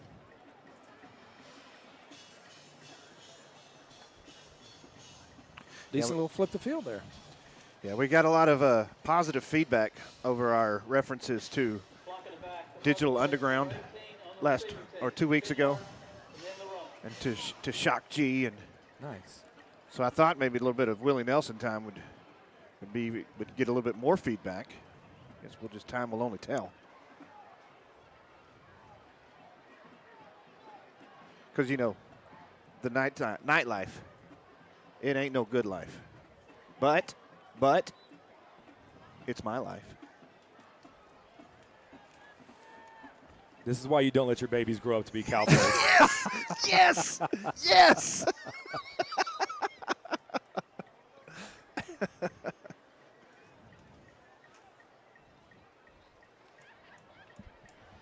It's hard to transition out of that. Is it? It's good, though. No, it's good, though. You can shut the show down after right? that one. That was that kind of solid. It was good. Wolverton coming in here late. 1st and 10 for the Lobos. On 16-yard line. there. It's going to hand off to Tatum. Yeah, Jackrabbit, that defensive line on that far side, good job of standing their blockers up, stretching that out. Letting Kai Kennedy come in and make that play. That was awesome. Yep. That's the thing that you tell the DTs and the D linemen is, look, you got to have gap control, number one, it's not a glorious thing. You're not going to make a whole lot of plays, but you got to make sure you maintain your gap so that your linebackers can come in and scoop up all these stats that nobody will hear about you and the job you do, but we always appreciate it. In the meantime, that guard that's running free and clear, I need you to put a chip on him or get something off him because we don't want him having a clear shot at our linebackers either. Snap. We'll pull for roll this rollout. one out. Bootleg. This is going deep down this near sideline. Jalen Hale. He's out of bounds. Aaron Flowers in coverage there. Had him beat, but he had to slow down and come back to the ball. Otherwise, that was really going to be bad news. Yeah, tough pass for a quarterback rolling out and having to throw his back shoulder all the way back around to be able to make a good throw. Fortunately, when they sprint out and they roll out like that, there's usually some more space to be able to throw to downfield.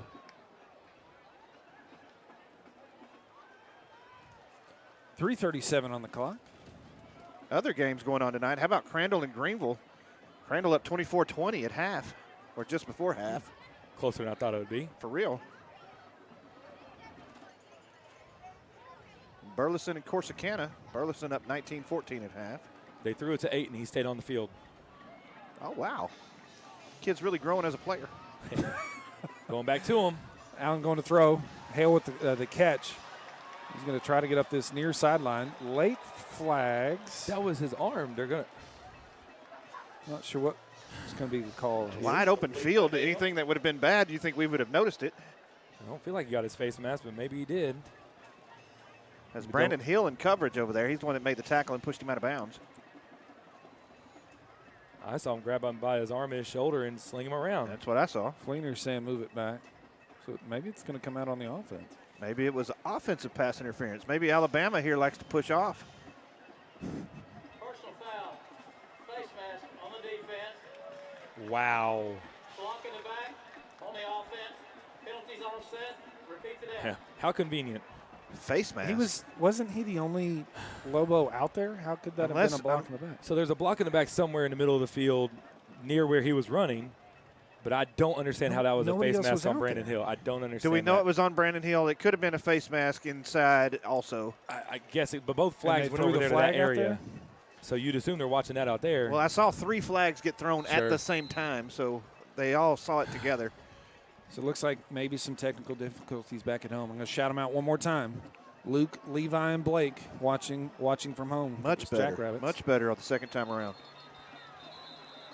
Yeah, got to blow it and play, guys.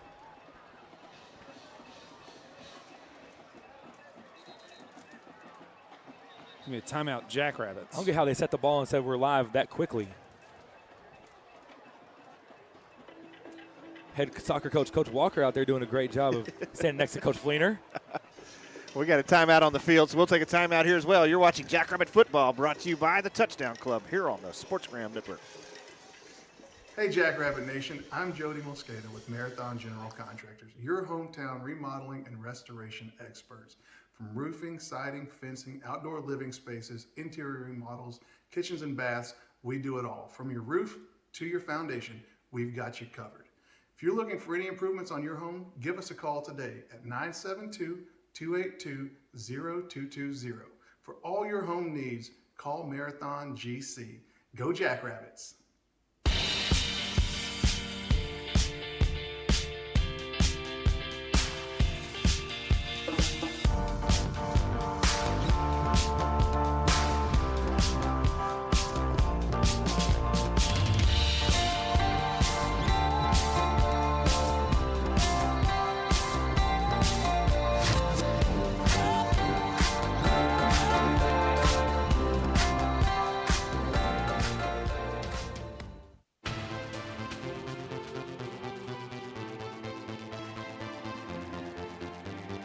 After the Jackrabbit timeout, 3:16 here left in the half. Lobo ball there at midfield. Brandon, have you looked up and noticed the crowd over there on that other side? It's a packed. I mean, really, for as impressive. There's not a whole lot of open bleachers over there. Good showing by this Jackrabbit crowd. Hand off to Johnson, makes a guy or sheds a tackle, and he'll be brought down at the 43-yard line. Kai Kennedy just missed the tackle and diving at his ankle. Finally brought down by Flowers and Hopkins together.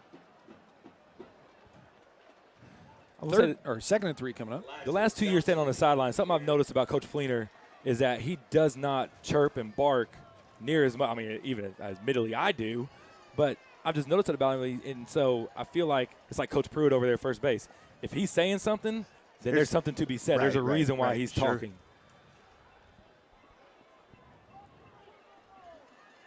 Second down and short for the Lobos. About 3 yards to go. Under center. Here's the handoff to Tatum. He's going to bounce this one to the outside. Gets the corner. Aaron Flowers comes off his block. That's also going to be number 40. Hopkins? Yes, Landry Hopkins. He's made a couple tackles this year. You still have to get your roster out for Landry Hopkins? Listen. It's because there was this kid that wore number 40 at Maybank in the late 2000s playing basketball, and he's the only number 40 anybody needs to. Oh, is that what it is? He's mixing you up with Coach Farrow? Yep. Yeah, exactly. Palestine Westwood's finest, Jason Farrow. 2:07 on the clock. Tied in with an H-back on this near side. Tatum in the backfield. Allen looked to throw. No, he's going to keep this one and just squeeze his way through. You think that was a design draw? It was very delayed, and they were running hard stop routes out there. But I mean, he didn't stay too long in the pocket. Man, I don't to me, think body language looked like, oh no, and then stepped up. He and never ran. He lunged the whole way. He lunged 11 yards. Right. I really he did. Get quite how that works. Minute 41 and ticking. Maybe he just runs with his head forward. Could be. First and 10 at the 20. We got a timeout from the Jackrabbits sideline. That is what we've got. Minute 32 left in the half. Stay tuned for the Harris Orthodontics halftime show, where we will be bringing you both bands to be played, both the Longview Lobo band as well as the Forney Jackrabbit band, Esprit de Cour. Do they still call themselves that? Or is that an old thing? I think you might be old man on that one. That happens. It happens. Not 100% sure on that one. That may have gone away they've had a couple different band directors. They have. I bet you that one's probably gone. But it was a good one. I do love seeing the our drill team out there in pink and purple. Yeah. You know, the October with the whole pink thing that goes on in October. Yes, the flag corps does a really good job. What's the purple, gonorrhea? The purple is for Garrett Hendricks tonight that they'll be wearing. So that's exciting to see. So the band just competed in a competition this past weekend, and they were the number 2 rated 5A band there. Oh, wow. Frisco Wakeland got second at the whole thing, and I think we got 8th overall. But every other school was Wakeland first in our area or whatever. Yeah, so Wakeland got first in that 5A, but they were number 2 under the 6A team. I think it was Flower Mound Marcus. I think that beat him is what my kids told me. But yep, so they had a really good showing this past weekend with their Alice in Wonderland keyhole performance they got going on. It's pretty cool. I like it whenever they finally have the whole show put together. Is that now? Do they have the whole show put on? I think so. They were waiting for, it's all this supply chain stuff going on. So we had their props finally came in. Then the uniforms came in. Now these uniforms came in. Right. First and 10 for the Lobos from the Jackrabbit 20-yard line. Minute 32 on the clock. Allen's going to roll this out. That'll be caught at the 10. He's going to get upfield. That'll be touchdown Lobos. Missed tackle by Flowers right there at the 5-yard line. Elijah Johnson with the catch and touchdown. And, yeah, you're going to have to do more than just hit them. You got to hit and wrap up. This is too good of a football team. We can blame number 31, Roy Williams, for that kind of stuff, right? The non-wrapping up tackles. Right, yep. Got Jim Jennings making us he's wanting to go get on some Spotify and download some Willie Nelson music after tonight's broadcast.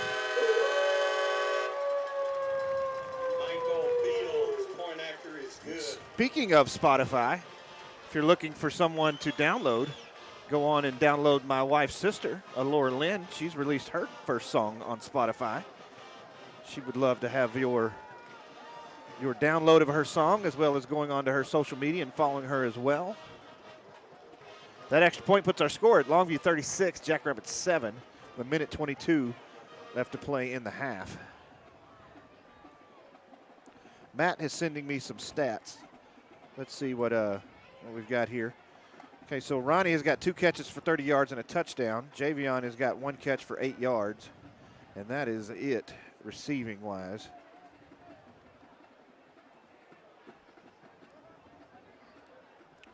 Brent Payne has completed 3 passes. He's 3 for 3 for 20 yards. Crawford is 2 for 4 for 20 yards. He's thrown a touchdown as well as an interception. Are we certain Crawford was in on the touchdown? No, that was Payne. That's what I thought. That's what I thought.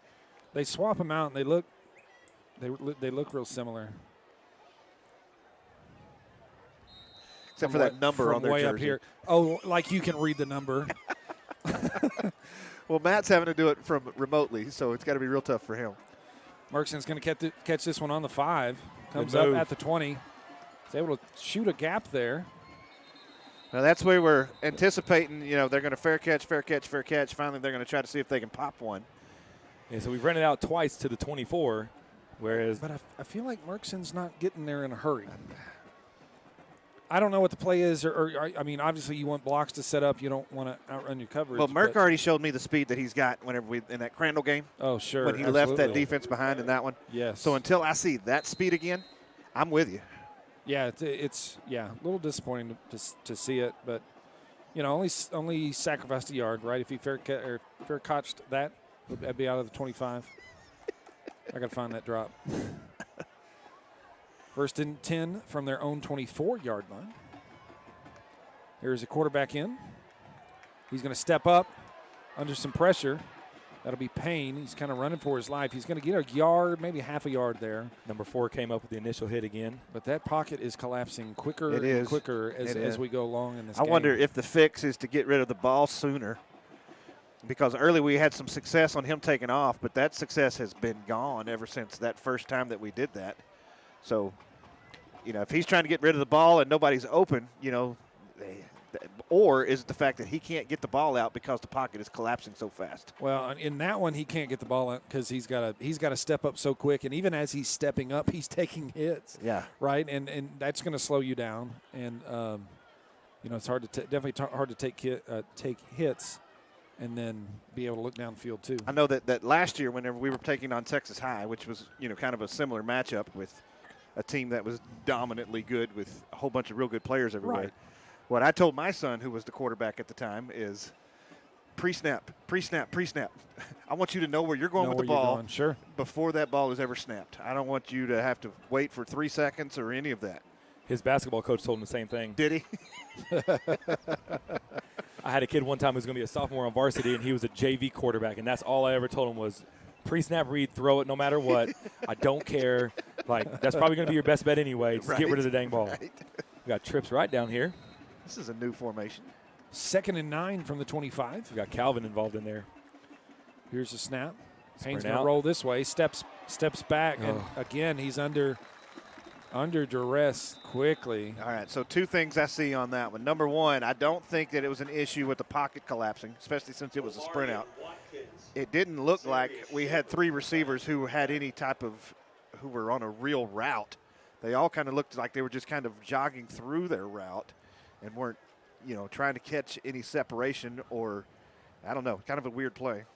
I like at least the idea is that, since the pocket is collapsing so quickly on us, let's get a sprint out. Let's try to get him outside. I like that. I do like that. And see if we can create something like that. But you're right, the routes were not the fastest, or maybe they just a little deep for this right now with all the pressure we're getting. I don't know, because the play before, Ronnie looked like he was about to run his deep slant that he scored on a few times, but he's getting bracketed. He's got the cornerback right on him, and then as soon as he crosses close to that 10-yard depth, the safety's coming up and hitting him too. So, they're definitely on the lookout for him. Right. As they should be. So another timeout with just under 54 seconds left here in the half. They want the ball back and try to get another score before this halftime. Got another Holloway fan out there in the world, Miss Leslie Bunton, talking about how much she loves our guest broadcaster tonight. He's doing a great job. One of the best people you'll ever meet right there.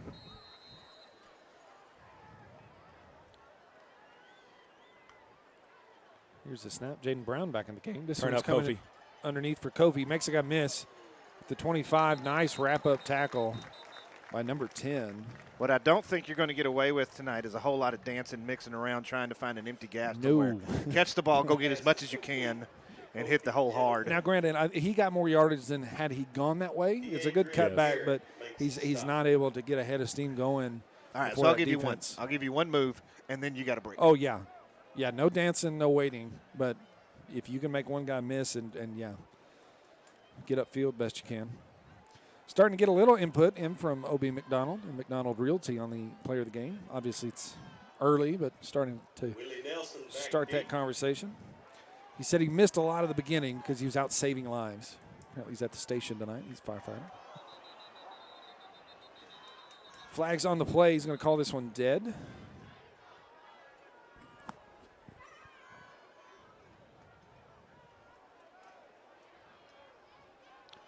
Fourth down.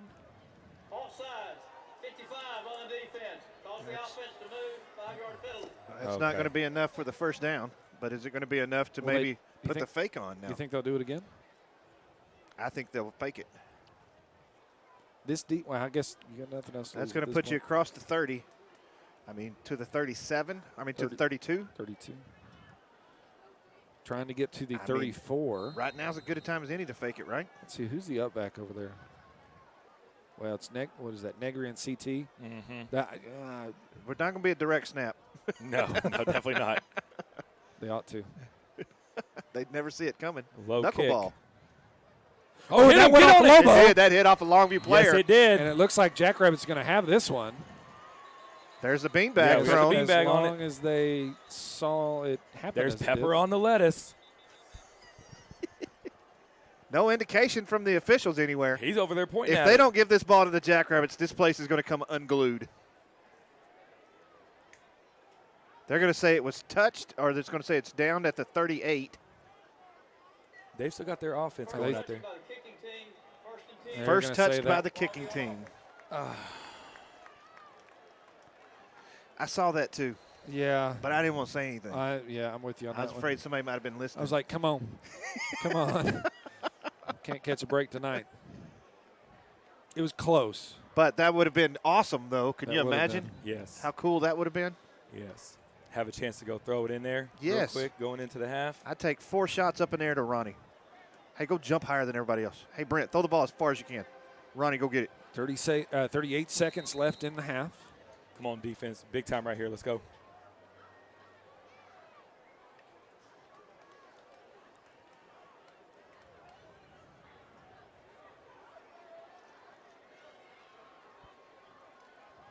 Allen looking to throw. No, this is a screen underneath to Tatum. He makes the catch down past Holding. midfield. Wow. There's a late flag comes out. I saw some holding on 32 out here, Wolverton, but I guess they called something back behind that. Of course, they were blocking 10 yards behind the play for no reason. Holding, 72 on the offense. 10-yard penalty. 10 yards from the 44-yard line. So it's going to be 1st and 14 coming up. Longview will get the ball to start the second half. Is that correct? That is correct. Because, as we said correctly, we lost it and they deferred. And they deferred. I had like 9 different people text me that. We were all over that coin toss. We were. Not. There's a thing or two that we try to get going before the game, and a couple things that ought to be what we pay attention to. But we're talking about jerseys that people can clearly see on the television. If it's not on the daggum sheet, then we're not going true. to say it. Maybe we should add that to the sheet next week. I think that's on the second column. Here's a snap coming underneath to Hale. He's got a bunch of blockers. He's going to come back cross field. Oh, Aaron Flowers. Yeah, that was going to be a flag for a face mask, and they're going to drive him. He still didn't get tackled. How does he induce so many face masks? That's the third one that have been called with him. He kind of leans into stuff. Does he grab the defender's hand and put it on his face? In that one, Aaron Flowers comes in and he's trying to tackle him up high. He's Right. trying to grab in at him. I mean, he's a big, strong wide receiver. I think you got to go take his waist out, take his thighs out, wrap him up. But yeah, I mean, the way that Flowers was running on that and the way he was running, he had to get a hold of him however he could. Right. Oh, sure. I'm sure a finger just got caught in a face mask. They're going to wave the flag off. There you go. How about that? Yeah, the crowd not used to that kind of thing happening in their home stadium. So it's going to get called off. Still first down for the Lobos, now into Jackrabbit territory at the 44. Just under 19 seconds on the clock.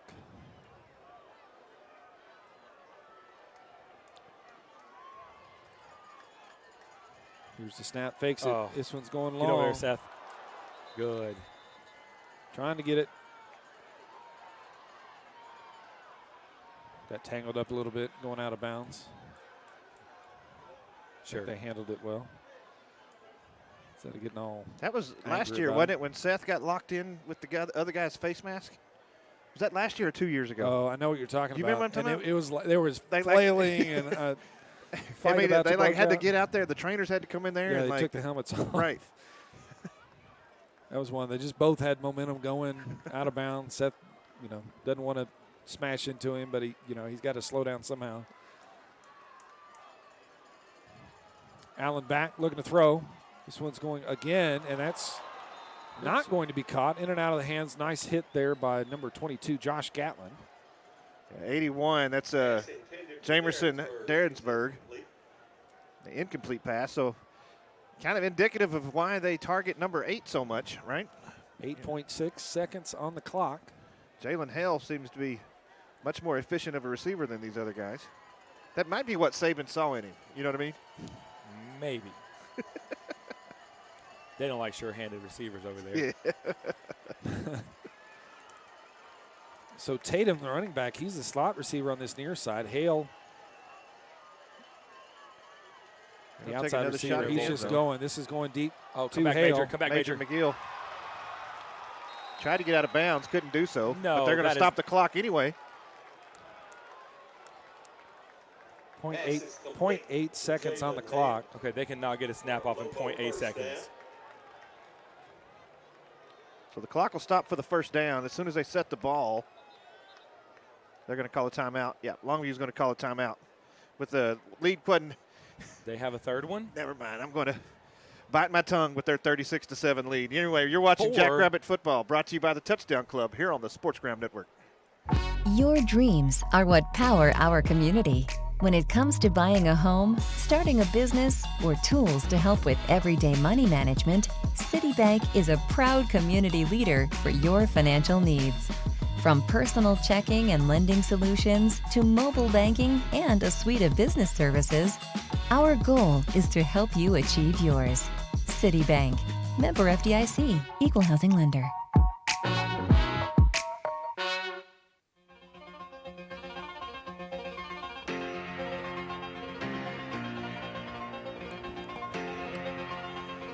Welcome back to Lobo Stadium. Lobos will be attempting to put 3 extra points on the board. Snap down, kick is up. Kick is good. So that will bring us to the half. The score, Longview 39, Jackrabbits 7. We're going to take a break, come back, and we'll bring you the Harris Orthodontics halftime show as our band gets set up on the field. You're watching Jackrabbit Football, brought to you by the Touchdown Club here on the SportsGram Network. We are the McDonald Realty Team with the Ryder Group. Our family has handled Forney's real estate needs for 3 generations, and we are invested and involved in our community. We work closely with the local schools and sports teams, and we love calling Forney home. Let our McDonald family help your family find the perfect home. We are eager to show you all that Forney has to offer. Forney is our home, and we would love to help make it yours. Call McDonald Realty Team today at 469-618-9473. Check us out on Facebook or visit our website at mcdonaldrealtyteam.com. Hey, Jackrabbit fans. This is Nathan Lino, the new senior pastor of First Baptist Church Forney. I'm inviting you to come and visit our church because when we gather on Sunday mornings, Jesus Christ is there, and you can meet him too. Come visit us at First Baptist Church Forney.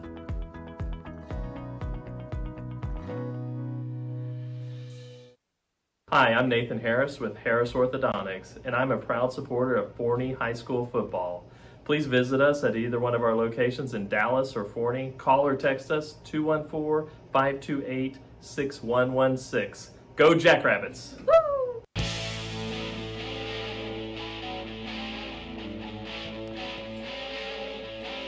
Welcome back to the Harris Orthodontics halftime show.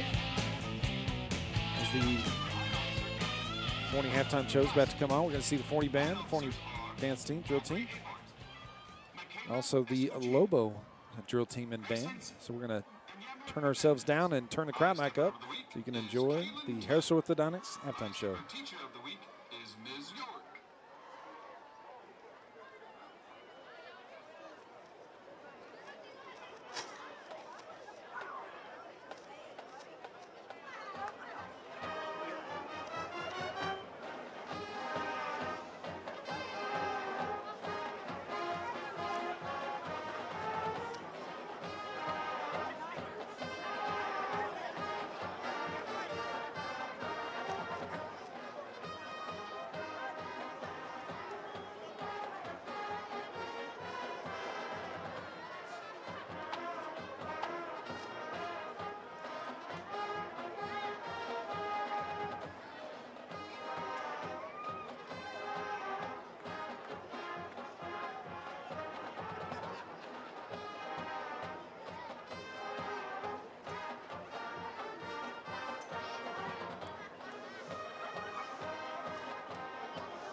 Ladies and gentlemen, the Longview School District presents to the field for 58 years the 2022-2023 LHS VUS.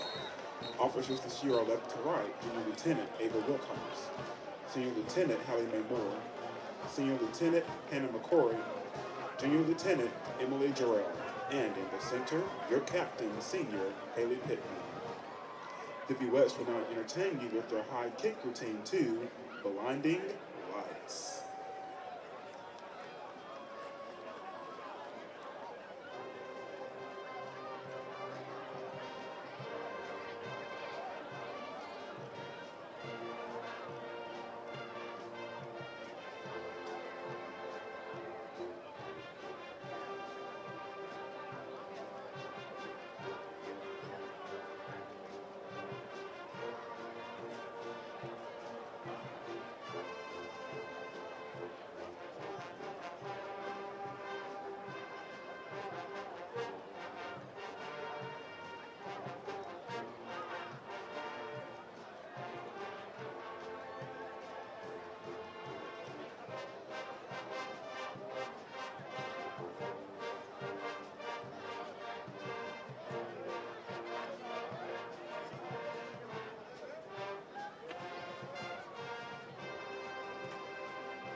View of the week is Senior Aaliyah Kay.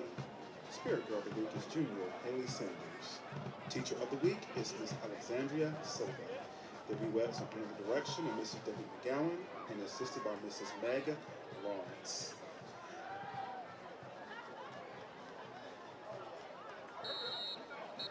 And now, the 2022 Longview High School Majorettes will perform a dance tour routine to I Want You Back.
Ladies and gentlemen, under the field direction of drum majors Ashley Rivera and Caitlin Clendenin, the Longview Independent School District proudly presents the award-winning Longview High School Lobo Band. This is the Big Green Marching Machine.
The students and directors of Lobo Band would like to thank our parents, community members, and LISD for continued support this season. We would also like to thank our sponsors for this year, ABC Auto Parts, Eastern Credit Union, Easy Tejano y Moss, JDL Enterprise Precision Machining, Direct Office Outfitters, O'Reilly Family McDonald's Restaurants, Peter Chevrolet, Buick Chrysler Jeep, Dodge Ram, and Fiat Longview, Sloan Firm, and Sorry and Uber LLP.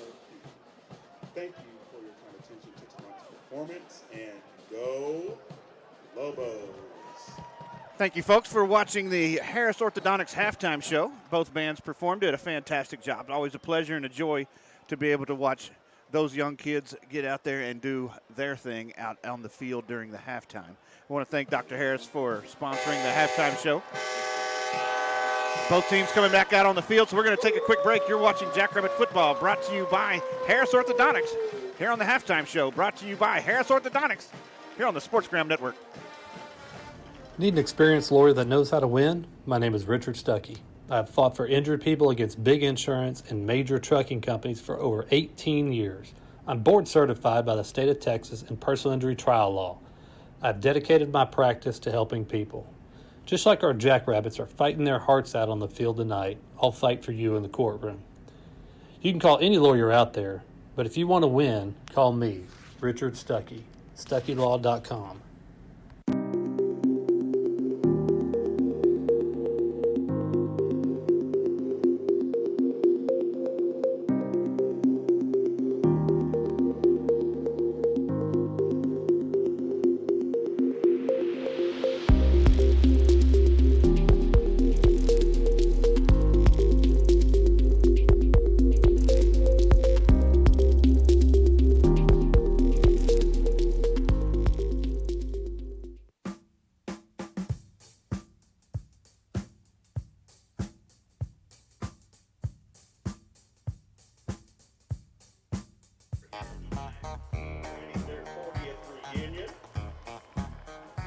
Welcome back to the start of the third quarter out here in the East Texas Piney Woods of Longview, Texas, here at Lobo Stadium. Jackrabbits trail 39-7 in this midway through the district. I want to thank Harris Orthodontics for providing that halftime show. Always a joy to be able to bring you the bands here at halftime. Also want to thank the hospitality here at Lobo Stadium. It was quite the spread. Quite a spread they had for us to eat up here tonight. Tell you, the one and only time we're ever going to have crab legs and gumbo in a press box. Right. Yeah, the seafood gumbo with the crab legs. Though I'm going to have to ask some other Cajun aficionados about the boiled egg in the gumbo. It was good. Right. I'm definitely not a gumbo expert. Asher Wall gets set to kick this one. Be caught by number 7. No, it goes off the front of his face mask, takes a bounce, and I believe that's going to be Jackrabbit ball, number 24. Chase Smith is going to get a hold of this one. That's a really long onside kick, but we'll take it. Major McGill comes up with the ball. Yeah, I wish it was Major McGill, but sorry, buddy. Yeah, that was definitely 24. Chase Smith, who's going to get in there and get on that one. Number 7, Frederick Hawkins, who had a long touchdown passing catch earlier in the game. And immediately, Coach Holloway takes credit for that. He did. He said, I'm gonna go down on these sidelines and kind of change up some mojo. So clearly taking the effect early on. Brent Payne, Javian Osborne in the backfield. Austin Payne tight end on that right side. Kristen Baker tight end on this near side. Now we're going deep down the left sideline. That will be intercepted. Yeah, just trying to force the ball down there to Ronnie. Problem was is, a jump ball one-on-one, I like my chances with Ronnie every time. You got to go after that. But first off, Ronnie had difficulty finding that ball. I don't know if he lost it in the lights or what, but it doesn't look like Ronnie ever really had a good radar reception on where that ball was. And two, man, you got to throw that one long. You can't throw it short. But now Jackrabbit defense gets a chance to step up and possibly get him a safety right here as that ball's down at inside the 1 yard line. Maybe it was number 6, Willie Nelson. Like you said, 1st and 10 from their own 1 yard line. Long way to go. 11:51 on the clock here in the third. That's some good kickoff coverage if you're going to take it. Hand off to Tatum, and he makes his way through into the secondary. Stiff arms a guy, and he's going to turn it up the field down past the 25. Well, Lobos quickly out of field position trouble. So much for that safety that I was asking for.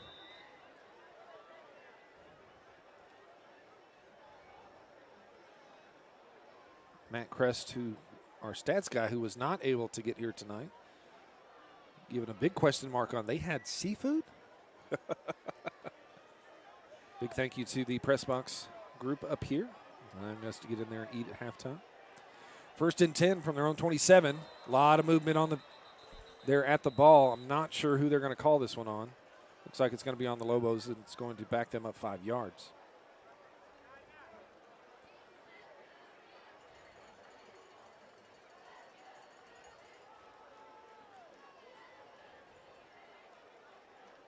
It's a diverse spread from Chick-fil-A to pizza, Polish hot sausage wings. and barbecue, hot wings, cookies, really spicy pizza, surprisingly spicy pizza, to the seafood gumbo. Yeah, I stayed away from the pizza. Pizza just looked like a last-ditch effort to throw something else out there on the table.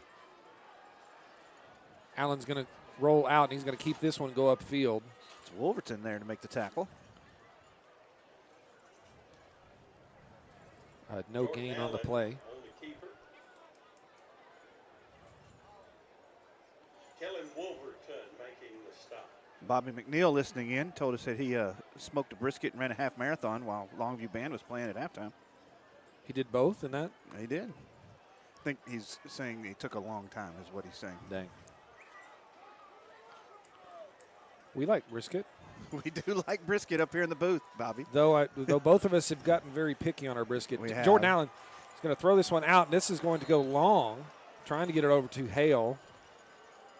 And Brandon Hill is kind of in the vicinity. He's coming off. Hale was really by himself, though Allen was not able to get good feet under him to make a good throw. Yeah, when they sprint out with him, he really loses a lot of accuracy while he's running, trying to throw at the same time, as most people would, Jordan Allen, the 6'1", 205 pound. He's 47 of 72, 74 yards and 9 touchdowns, but he's thrown 2 interceptions.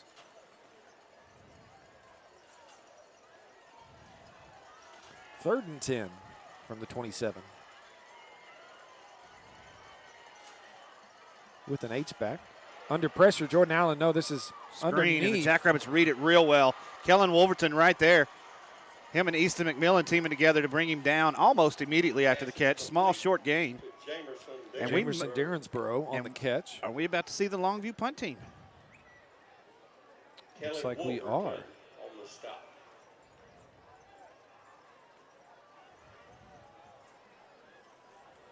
It's going to be number 14, Andrew Tutt, the long snapper.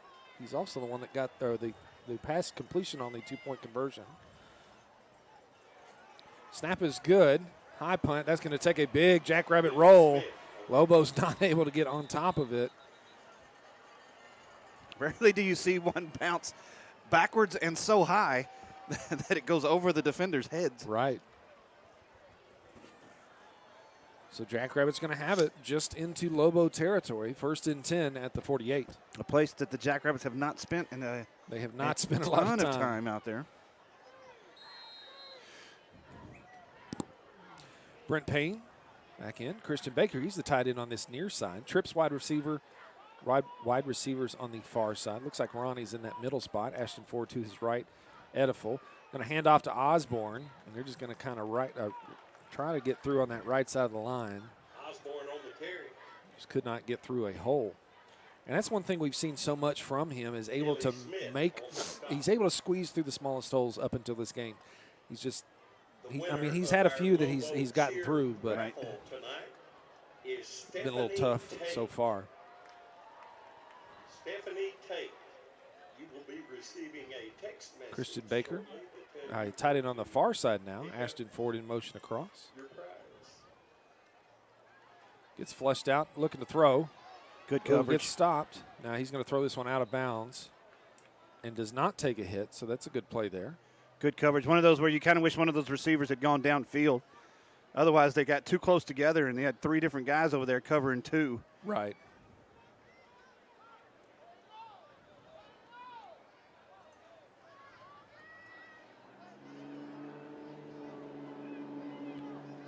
Third and 9 for the Jackrabbits.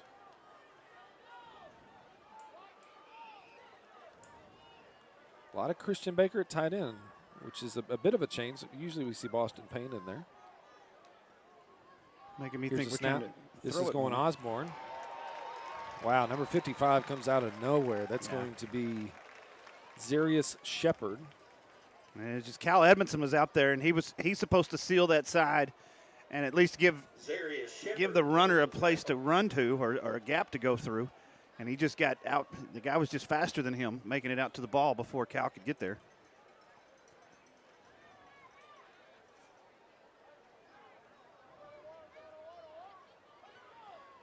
Yet again, Jackrabbit punt team.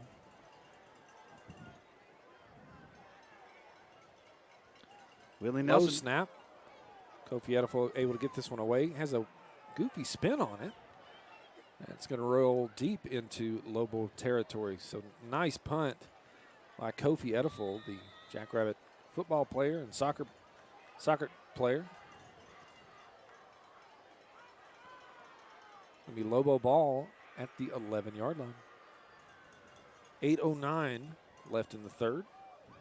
Yeah, no return, no punt return by Willie Nelson. He stayed off of it. Now Lobo offense back on the field, ready to get on the road again. Nailed one. Finally. That one was good. Finally, I nailed one. That one was, I didn't see that coming at all. Fantastic job there, Nate. Thanks. Hand off to Tatum. And he makes his way into the secondary. Looks like about the 25-yard line, trips him up. He rolled his ankle. Yeah, it kind of looked like it. I can't tell if it was an ankle or he kind of cleat slipped. Or He's trying real hard to not limp so the coach don't take him out. Right. So he's going to come to the sideline.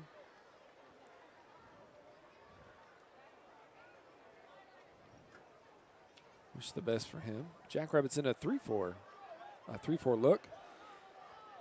Let's see this backup running back. I formation. Here's the snap. Hand off to the running back. That'll get blown up after just a short gain. So 2-yard gain there. Be number 20, Kelvin Washington.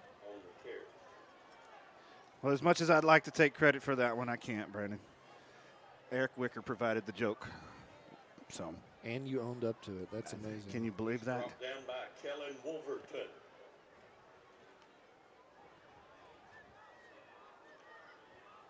So he's been working on that all game. No doubt. 2nd and 9 for the Lobos. Here's the snap. Looking to throw. This one's going out to Hale all by himself. He's got Brandon Hill in pursuit, and he's going to get a jersey full and get him out of bounds. But it's going to be a first down for the Lobos. Pass is complete to Jalen Hale. First down, Lobo.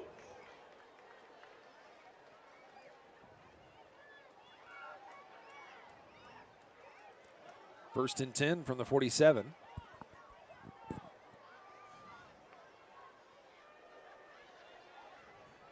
Have we looked over at the sideline to see number 2? Is the trainer treating him, or he's back in the game, isn't he? I guess he didn't roll that ankle too bad. No, definitely not. Tied it in an H-back set now. Single running back. Allen's rolling out. That's going to number 81 will be caught. He gets upfield, and they're going to push him out of bounds. It's going to be at the 42-yard line, so that's going to be another first down for Longview. First down. Jamerson Derensburg, rather. Yeah, he's been a target many times this evening, and not one that we really got much stats on coming into tonight, as he didn't have a whole lot of production coming into the game.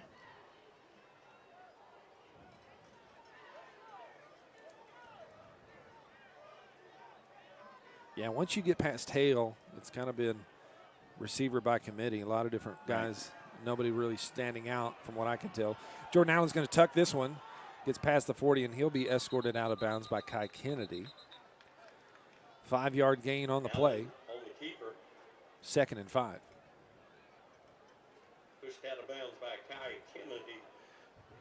Yeah, he was targeting. He was looking downfield for number 11, DeKalen Reese, and I do believe he is the other one that we looked up to get some stats on coming into tonight, and it wasn't overly productive. Yeah, coming into the game, he had 5 receptions, 123 yards, and a touchdown.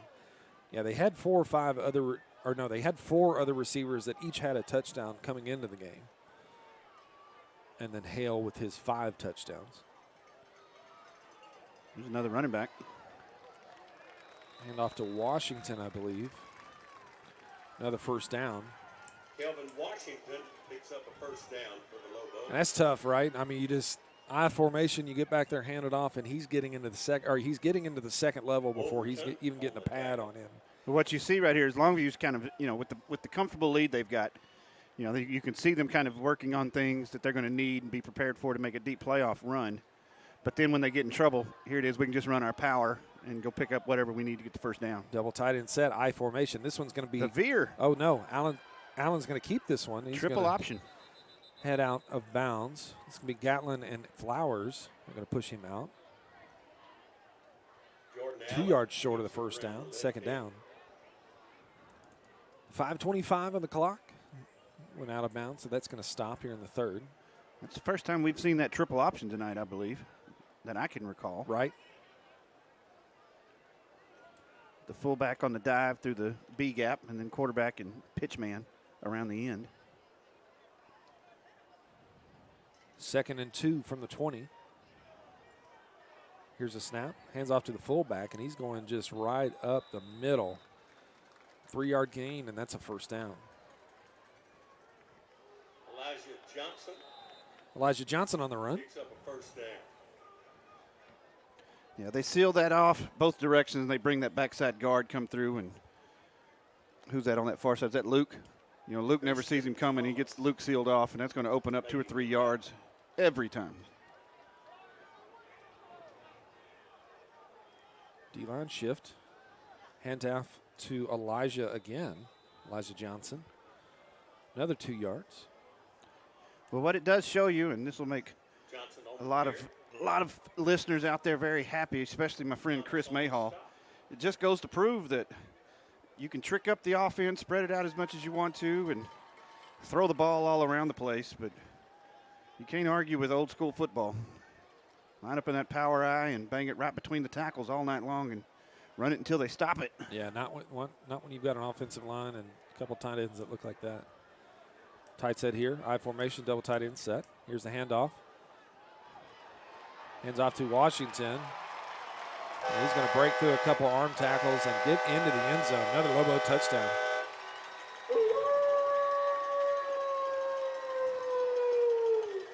Kelvin Washington takes it in. Easton McMillan on a stunt there. Got one arm almost around had him in the backfield. Got one arm around, but couldn't get the other one over.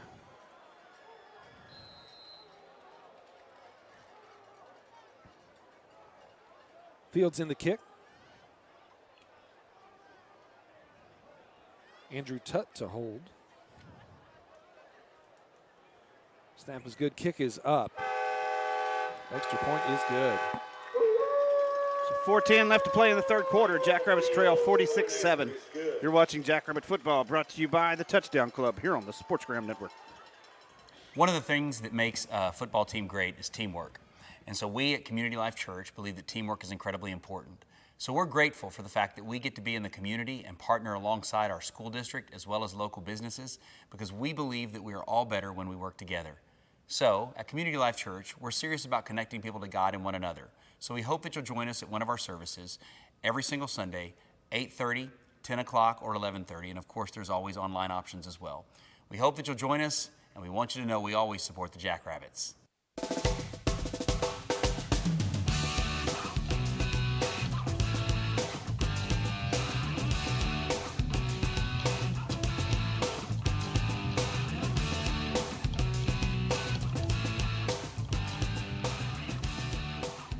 To the Lobo touchdown, Longview is going to extend the lead, 46-7. Going to line up. Michael Fields kick this one away. See what this special teams can do for the Jackrabbits. Special teams has come up big a couple times here in the second half. Markson's going to call for the fair catch there at the 1. He's going to make that. Including big first half special teams wise by Jace Mayhall.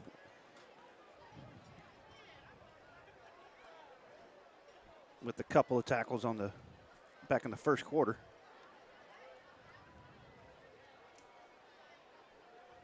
It's a tough team. Brandon, you got to give them credit, man. That is for sure. It's one of the best football teams I've ever seen and in to all me, my the years biggest, of broadcasting. And I know we were talking about this or on the way out here for sure. I mean, the D-line, the O-line, they're moving some guys. Creating holes. Right. I mean, it's not like the Jackrabbits are playing bad. This one's going to be handed off to Jaden Brown. Tries to make it to the corner. Just not able, like you said, we're not able to seal that corner and to give him a lane. And when you see like a number 75, Cal Edmondson, and he's all the way out to the sideline still trying to make that block and turn. Yeah. And I think that's the only thing that Osborne's been able to do is he sees that and he cuts back. And he's kind of burning the defense when they're over pursuing to the sideline. They're so fast, and they know that you're trying to get there. And if you can catch them off guard just a little bit, then you potentially you can get up. But as a tall order, to say the least. Hand off to Jaden Brown, under pressure, taking some hits, shedding some blockers, and he's going to get upfield. Still pushing the pile. 6-yard gain. And that's a tough, impressive run by the senior running back right there. Took a big hit, spun off of it, got wrapped up by several guys, kept his legs turning, ended up picking up almost 5 yards, every bit of 5 yards. Yeah, so after the 1-yard loss, that 6-yard pickup, and now 3rd and 5 at the 30. 3:05 in the third quarter. Now, if I'm Fleener, what I'm thinking at this point at 46-7 is we need to stay healthy. That's my focus and my goal for the rest of this ball game. Yep, Kyle Crawford, the quarterback, in right now. 3rd and 5. Pairing across, or is that Williams? Fakes the handoff, and that's trying to get that one out to Christian Baker. Cole Williams unable to seal the block on that. I mean, is that a screen? It's not necessarily a screen in the typical sense, but trying to roll out and get it to Christian Baker. That's going to go incomplete and bring up 4th down.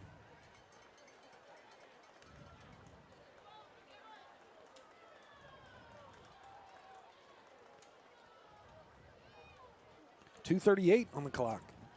Shout out to my high school alma mater with their first win tonight as they beat Dallas Roosevelt 28-22. Congratulations to the Wills Point Tigers. Goofy kick is going to come off of Edifal's foot here. That'll be down at the 50-yard line. Yeah, I think it was dying anyway. I think Josh Newsium, that's number 17, I believe. Yeah, kind of ended up on his foot, but it was about done rolling anyway. Yeah, I mean, you might have got a yard or two, but definitely not much.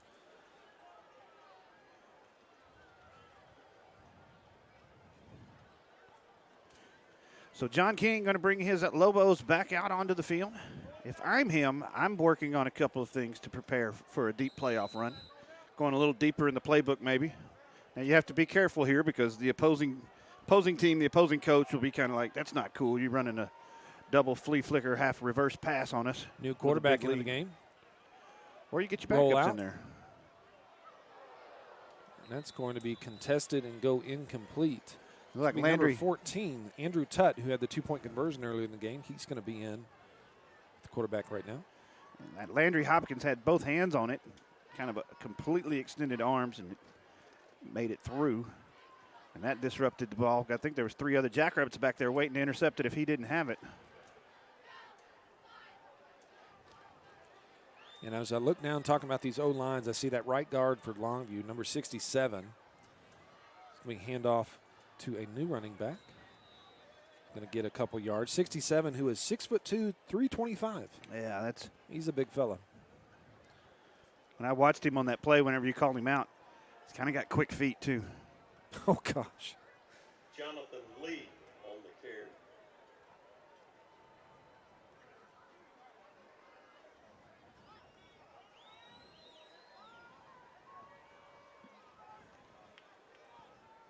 Now we see 59. Is he playing much?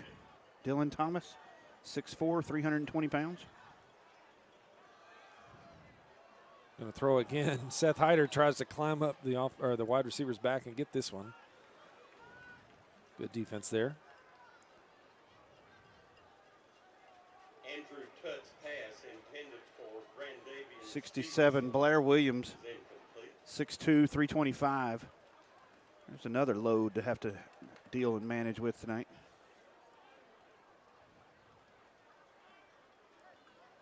And then 74, that's a big old kid. 5'10", 205, that's a lie. He's taller than the rest of them. Snap goes over the head of the punter. Under a lot of pressure. Going to run for his life here. Picks it up, still under pursuit.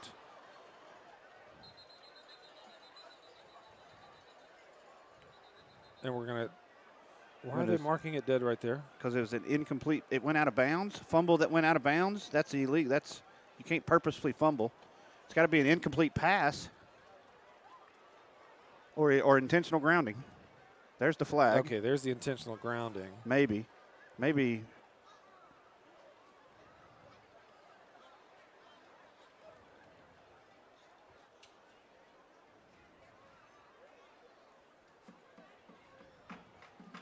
What's it called when you fumble on purpose?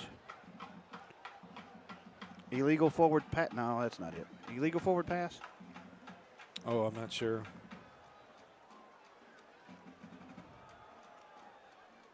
I don't know. I remember in the Texas and Alabama game, it was one that should have been called and it was not.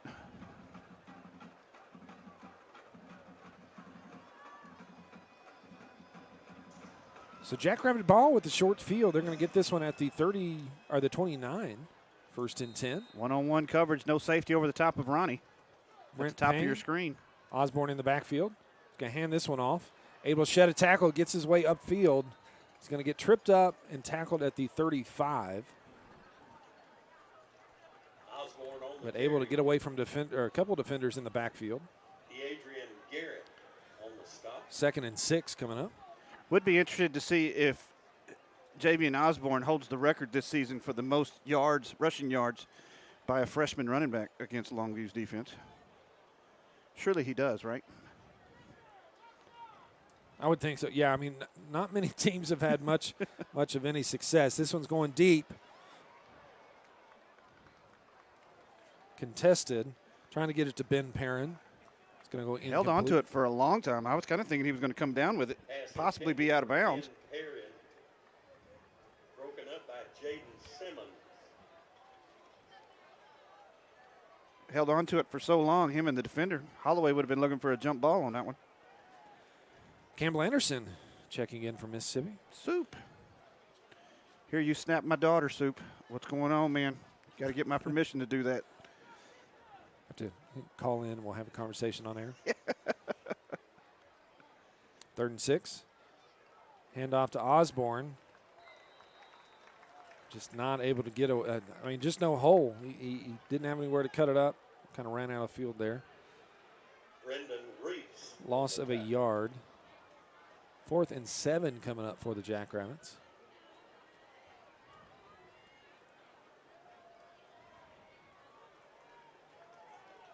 Be interesting to see how far this Longview team can make it through the playoffs. It's a good group for sure. Hard pressed to find another team as talented as this. And really Lancaster for that matter. Because, Lancaster gave him fits last week, at least in the first half. Under pressure, he's going to roll this one out. He's going to keep it and go out of bounds, and that takes a big shove, a couple yards out of bounds. Yeah, I'm kind of surprised there's not a few more Jackrabbits up in arms on that one. You can't push the quarterback late. You want to push somebody else. You want to push a running back. You want to push somebody, defensive a receiver or something, but you start pushing our quarterback late, man, you'd expect to see a big old crowd of Jackrabbits huddled around that guy. But nonetheless, that's going to be the end of the third quarter. Jackrabbits trail 46-7. You're watching Jackrabbit football, brought to you by the Touchdown Club here on the SportsGram Network. Forney's best fried chicken spot. Bush's Chicken is open for business. Bush's on FM 548, close to Forney High School, invites you to come try out Tender Tuesdays. Tender Tuesday is the next best thing to Taco Tuesday. 16 tenders, family gravy, and 4 rolls for less than $15. At Bush's Chicken, there is one goal every day, to be the best. Come give us a try and discover your new favorite fried chicken in Forney.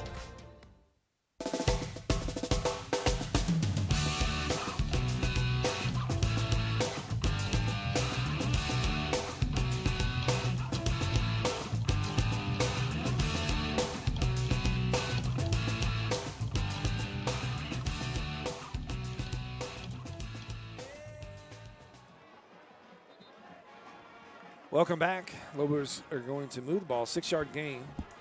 Brings up 2nd and 4 now from their own 30-yard line. Just seconds into the fourth quarter. 11:39 left. Tell you what, Brandon, it's been a while since we've been on this end of one of these games. Am I right? It has been. Hand off to the running back there. He's going to get out past the 35. It's going to be a first down. A fresh set of downs for the Lobos. I can't recall what the score was of the Ennis game last year, but I don't remember it being out of hand until late. But Lucas Ramsey in on a tackle, so we've got to say something about Lucas getting in there, right? Yep, starting to see a couple of different numbers in there. Good to see guys that don't always get a whole lot of time. Helmet goes rolling. I thought that was a football there for a second. Is Jake playing? Now that's Jackson Barwick right there. Lost his helmet. He's got to come out of the game for a second. Going to bring Landry Hopkins back in. Jackson Barwick. Man, it's got to be rough as a junior linebacker to have Landry Hopkins, a freshman, coming up to play that spot in front of you. You know, I'm sure to a certain degree, right? But winning heals a lot of wounds. Goodness gracious, that's a strong run. Kellen Wolverton came up and gave him everything he wanted at the line of scrimmage, and they still fell forward. Brandavian Steverson on the run there, and I mean he took about 3 or 4 guys and drug them through about at least 3 yards. First down for the Lobos. So it's 5'7", 190. That's a bowling ball. You bowl with a 190-pound bowling ball too? I do. I was thinking of going to the 200 even, but the grip is a little bit too wide for my hand. Otherwise, so I've got the bigger hand. All start on the offense, going to back them up 5. First and 15 from their own 42.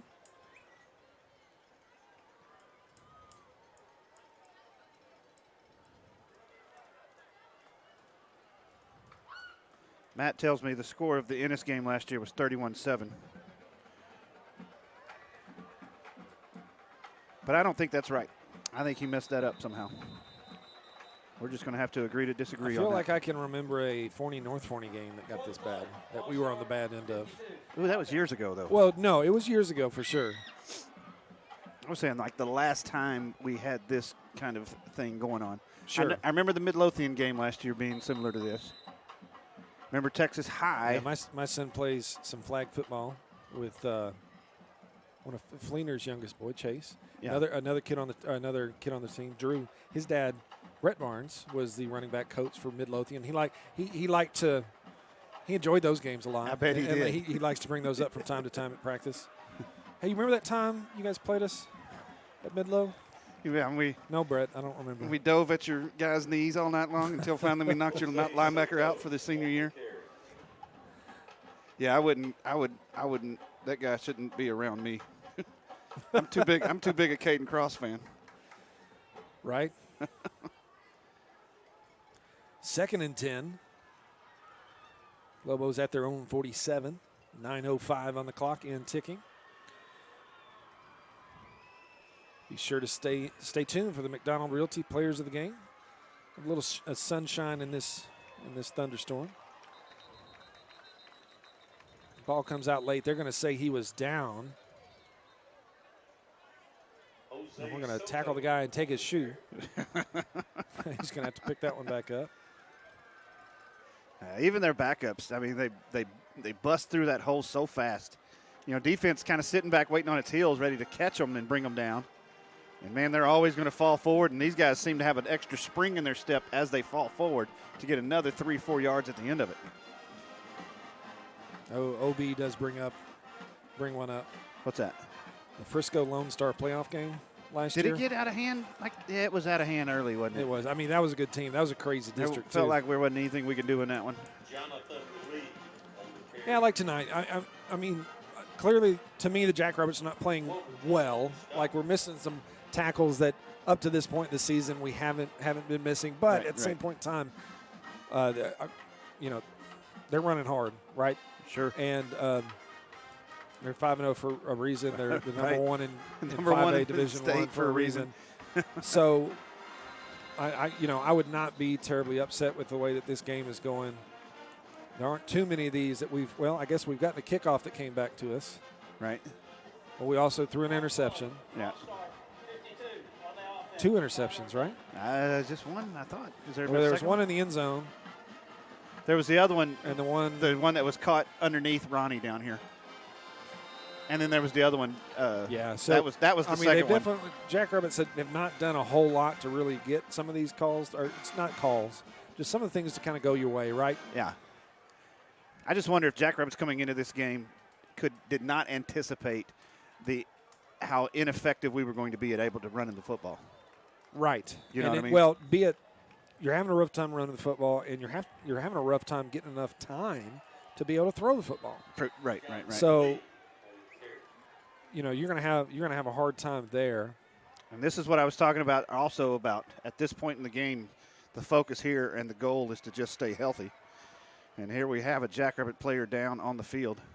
So we'll take a quick break. You're watching Jackrabbit Football, brought to you by the Touchdown Club here on the SportsGram Network. Hey Jackrabbit Nation, I'm Jody Mosqueda with Marathon General Contractors, your hometown remodeling and restoration experts.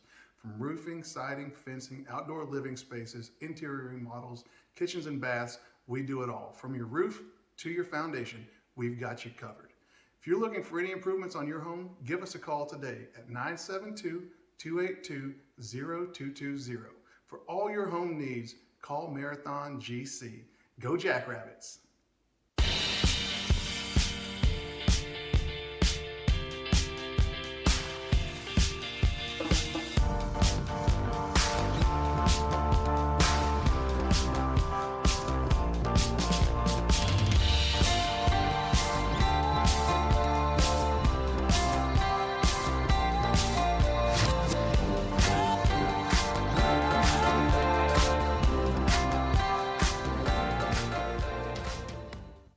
Your dreams are what power our community.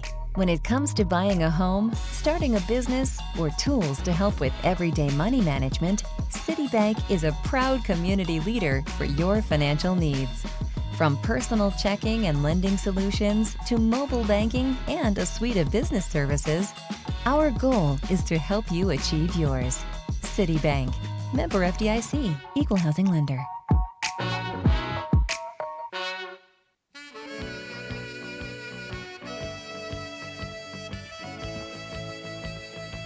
Caden Roberts down. He just looked like a cramp. They're stretching him out on the way back to the sideline. I'm sure Haven't quite gotten him off the field yet. They're going to try to run a play with him out. That's 12 men on the field. Every time. Every time. Good job, Brent Payne, seeing that injured Jackrabbit wasn't quite off the field yet. Now you can run the play. 1st and 10 from the 45. Back looking to throw, steps up into the pocket. That gets knocked out in the backfield. They may have stripped it from his hand. And that is going to be a fumble. That's a tough call. I don't know. No, it looks like the head ref is saying it was going forward. I thought the guy just took it out of his hand while he was reached back to throw it. It was real close to when he was. I guess we got the ball back because we lost yardage, so it's clearly not an incomplete. Yeah, I think they knocked it out of his hand and then didn't hold on to it, and the Jackrabbits landed on it. Geez, 6 yards deeper. Right. 2nd and 16. Crawford in the backfield. Brown to his left. Is that Crawford? That is Crawford. He's going to keep it around this near side. Yeah, Crawford doesn't quite have the wheels to make that edge and get upfield against this speedy defense. 4-yard gain. It's 3rd and 12. But we'll take 4 yards all day, right? Not when it's 2nd and 16. And the score is 46-7. Right. Yeah, but the quick hit, score fast stuff hadn't seemed to be working either. Alex Perrin, Elijah Markson, Ashton Ford. Perrin's going to come on this side now. Ben Perrin. Nope. We have 2 Perrins? We do. All year? Yep. No way. We've had this conversation before. I'll be dang. Look at there. Oh, Brandon was right. Boom! Love it. Love it. Man, this show is fun to do. So somebody called timeout, 6:21 left to go. While we got it break, let's go ahead and give some credit to some of our sponsors and the reason that we're able to bring you these Jackrabbit games at home. First and foremost, obviously, the Forney High School Touchdown Club. The Booster Club's able to put this together and work this out. Citibank, they're in Forney. McDonald Realty, First Baptist Church of Forney. Harris Orthodontics, Stuckey Law, Unlocking the Spectrum, Community Life Church, Bush's Chicken, Marathon General Contracting, LHM Financial Corp. Also, a special thank you to Quintana Photography. They'll be at the end. They gave us the headshots of the boys for the players of the game, and also James Townsend for the highlight films and all the we get stingers from them and intros. Just kind of enhance the broadcast. 3rd and 12 for the Jackrabbits from their own 43. 6:21 on the clock. Kyle Crawford steps up into the pocket, looking across the middle. That'll get tipped. Ashton Ford is the target. Yeah, Ford does a real good job of knocking that ball out of the defender's hand. Yeah, As Crawford was throwing it, the ball was batted in his hand. He's a strong kid and was able to get rid of it anyway. But the throw was obviously errant, and therefore that's what made Ford have to turn into a defender right there. Yeah, Drake Mayfield in defense there, really close to an interception, like you said, able to knock that away. 4th and 12 brings out the punt team for the Jackrabbits. Different. That is not Willie Nelson. That is not. Drake Mayfield, I believe, number 16 back. Let's see what this punt looks like. Directional punt, kicking it away from the return man. We'll go out of bounds at about the 22-yard line. Somebody should have told him it's not Willie back there. Go ahead and kick it to him. That ain't Willie. Although the way this team is stacked, I don't know that you want to kick to any of them. That may have been Waylon that they had back there returning Could that have been. punt. Well, while we got a break in the action, I want to let everybody know that moments ago, as Lucas Ramsey made the play on the field, here I am completely on the other side of the stadium. So however many yards that is, then stacked up high up here in the top of the press box. And you never guess what I hear coming from those bleachers over there. And those of you that have known Lucas for all these years, already know what I'm talking about. Dwayne Harvey with the very famous, "Let's go LD." Heard it all the way over here. 1st and 10 from the 24. Handoff to the running back. He's going to dancing through, and the ability for these running backs to stay on their feet and keep moving forward when it's you've really got so many defenders on them. And that's another one of those things you haven't seen very much with this dark side defense. 4-yard gain, 2nd and 6 now for Longview.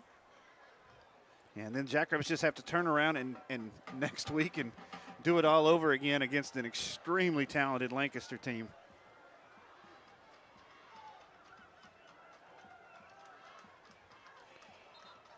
Shoestring tackle made at the line of scrimmage. It's going to be Hayden Huffman in there making the grab. A little help coming from the outside. So Chase Smith teaming up with Hayden on the tackle.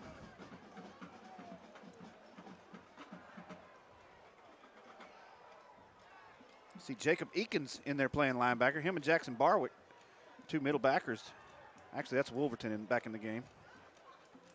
Josh Anusium, as well as Ivan Hernandez making the tackle. Jonathan Lee on the carry. Jarrett Anderson and Caden Sanders checking into the game. Jace Mayhall to the sideline. I didn't catch the number of the other guy coming out. Is it 99? Can't be 99. That's a long way over there. No way I'm going to be able to see it. Triple option. Hands off Josh to that Anusium fullback. up high. And that's going to be Chase Smith down low. Jacob Eakins into the game. Did you call him? I did. Jose Soto. A lot of you folks may know Jacob as First Baptist Church members, as he's the one up there usually keeping the gate, checking your fob as you go to work out in the evening times. And off to the fullback again. And he's just going to gash his way to midfield. Another first down for the Lobos. 3:54 on the clock and ticking. Him and Kyle Bricker together kind of work security up there for the very intimidating, fitness center sure. at the church. They are very intimidating. Are you trying to just subtle brag or humble brag that you work out? Ooh, I didn't even think about that one. Uh-huh. I wish I did. Uh-huh. Rush set it down. It's 1st and 10 there at midfield. 3:31 and ticking on the clock.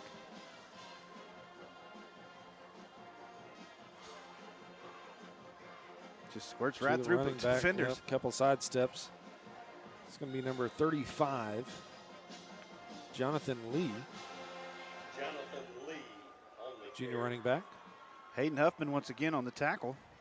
Jacob 5-yard Eakins gain, 2nd and making 2. the tackle. Him and Jacob Eakins together.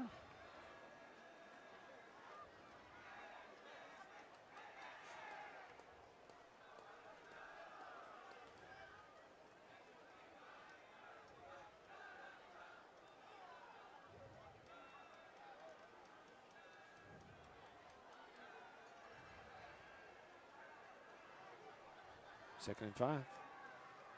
Hand off to number 10. It's going to be Dadrion Garrett. Another first down. 16, Christian Soto Bowen. on the carry. Christian Bowen on the tackle for the Jackrabbits. Christian Bowen, but probably of no relation to the Bowen family that's been so involved in Jackrabbit football over the last few years. Alex Bowen, who graduated last year as the salute number 3 in the class. I forget what number he was. 1, 2, or 3. Was he salutatorian? I forget. He's now at Abilene Christian. I guarantee you John's listening tonight or watching. Hand off to Garrett. Or sorry, that's Lee. Jonathan Lee on the carry. Tackle made by Jaden Wise. He and Kellen Wolverton together on the tackle. 8-yard gain, 2nd and 2 coming up. Minute 35 left in the game. Yeah, unfortunately, that side, that far side, the bleachers over there, thinned out quite a bit as this game has gotten more and more out of hand. Check the scores across the district.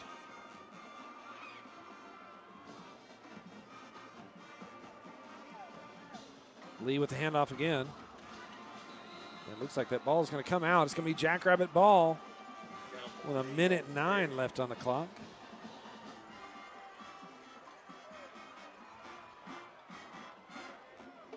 So McKinney North and West Mesquite, I believe they played last night. That final was McKinney North wins 34-14. McKinney North, the number 10 ranked team in the state. So in all of 5A, 3 of the top 10 teams in 5A are in the district with the Jackrabbits. Number 1, Longview. Number 2, Lancaster. And number 10, McKinney North. Lancaster and Tyler High School, 55-3 with 4 minutes left to play in that ball game. Here's a handoff to Javian Osborne up the middle. He's going to gain about 2 or 3 yards and bring up second down. Also, we've got Crandall and Greenville. I know that it's not a district game, but Crandall went ahead and ran away with that one, 52-29, as they start the fourth quarter of that game. And then finally, Lufkin over North Mesquite, 28-14, and that is a final. 2nd and 7. Here's the snap. Hand off to Kevin Espinal into the game, and he's going to barrel his way down past the 35, and that's going to be a first down for the Jackrabbits. He's going to come in and get 8 yards from the get-go on his first carry of the night. Clock will continue to roll, shouldn't it, as soon as they set the chains? There it goes. Jaden Howard on the tackle. Potentially the last play for the Jackrabbits coming up here. Another handoff to Espinal. He gets stood up in the backfield, going to be brought down for no gain. And that will likely be our ball game. We're down to 8 seconds left. So thanks, everyone, for listening tonight. I want to congratulate the Longview Lobos on remaining undefeated this season. They will improve to 6-0 on the season. Jackrabbits will fall to 4-2 with a 2-1 record in district. Obviously, Longview going to be 3-0 in district, remain the top District 7 5A. Yep, take first place. Take first place. Yes, correct. they'll take. Yeah, coming first into this game, Forney and Longview tied, and now they're going to take first place. That's going to tie them up. Ties Forney up with Lancaster, who we'll see next week. And that's it. McKinney North. I'd have to double check. I think they're one loss as well, but I'm with you. I'd have to check that for sure. But I want to thank everybody for listening tonight. I want to thank everybody who's being a part of our show. First, I want to thank the group in here in the booth with us. I want to thank Ben Webb for his fantastic camera work. I want to thank Brandon Krauska for the play-by-play action. I want to thank Coach Bart Holloway for coming in here and doing the first half with us. I want to thank Coach Idle for coming in here and spending a little time with us. I want to thank the Longview Lobo Stadium people up here for taking as good care of us as they did tonight. I also want to thank the Touchdown Club, Mark and Susan Negri, Misty Huffman, Danielle McMurray, I can't even talk. Danielle McMillan, for all that they do, and not just for us, but for the entire football program itself. And now let's take over to the screen and let's bring you the McDonald Realty Players of the Game. No argument there. Landry Hopkins, again, I think he's probably won it more than anybody else this year. He is all over this team, constantly leading the team in tackles for loss. I mean, he's all over that defense, heart of the defense for sure. Kofi Edifel had a number of good punts tonight. Some of them were kind of goofy. McDonald definitely picked kind of the punt team. Generally had a pretty good night. Okay. Good coverage, had a lot of work there. Ronnie Harrison, the one touchdown. And then Kellen Wolverton, another big part of the defense tonight. Second half, we said his name many times. Oh, yeah, absolutely. So that's the McDonald Realty's Players of the Game. Congratulations to those guys. I want to thank not just McDonald Realty, but the rest of all of our sponsors for doing this, or for allowing us to bring you the show. It's going to be Citibank, McDonald Realty, First Baptist Church, Harris Orthodontics, Stuckey Law, Unlocking the Spectrum, Community Life Church, Bush's Chicken, Marathon General Contracting, and UHM Financial Group. Also want to thank the SportsGram folks, Steve Lynn, Terry Gregory, for allowing us to do this as well. I want to thank Coach Fleener for providing us the question and answer that we were unable to play we did not tonight on the show. Didn't get a chance to get that in, unfortunately. We'll try that again next week. Finally, want to thank James Townsend for providing all the highlight video as well as the intro video that we have, and then Quintana Photography for the pictures that you see there for the player of the game. For all the folks at SportsGram, we want to thank you for listening. Tune in next week as the Jackrabbits will be on the road facing Lancaster at Lancaster. Another 7:30 start, so it'll be a later game once again. Jackrabbits fall 46-7 is your final. You've been watching Jackrabbit football, brought to you by the Touchdown Club here on the SportsGram Network. Make it a great week.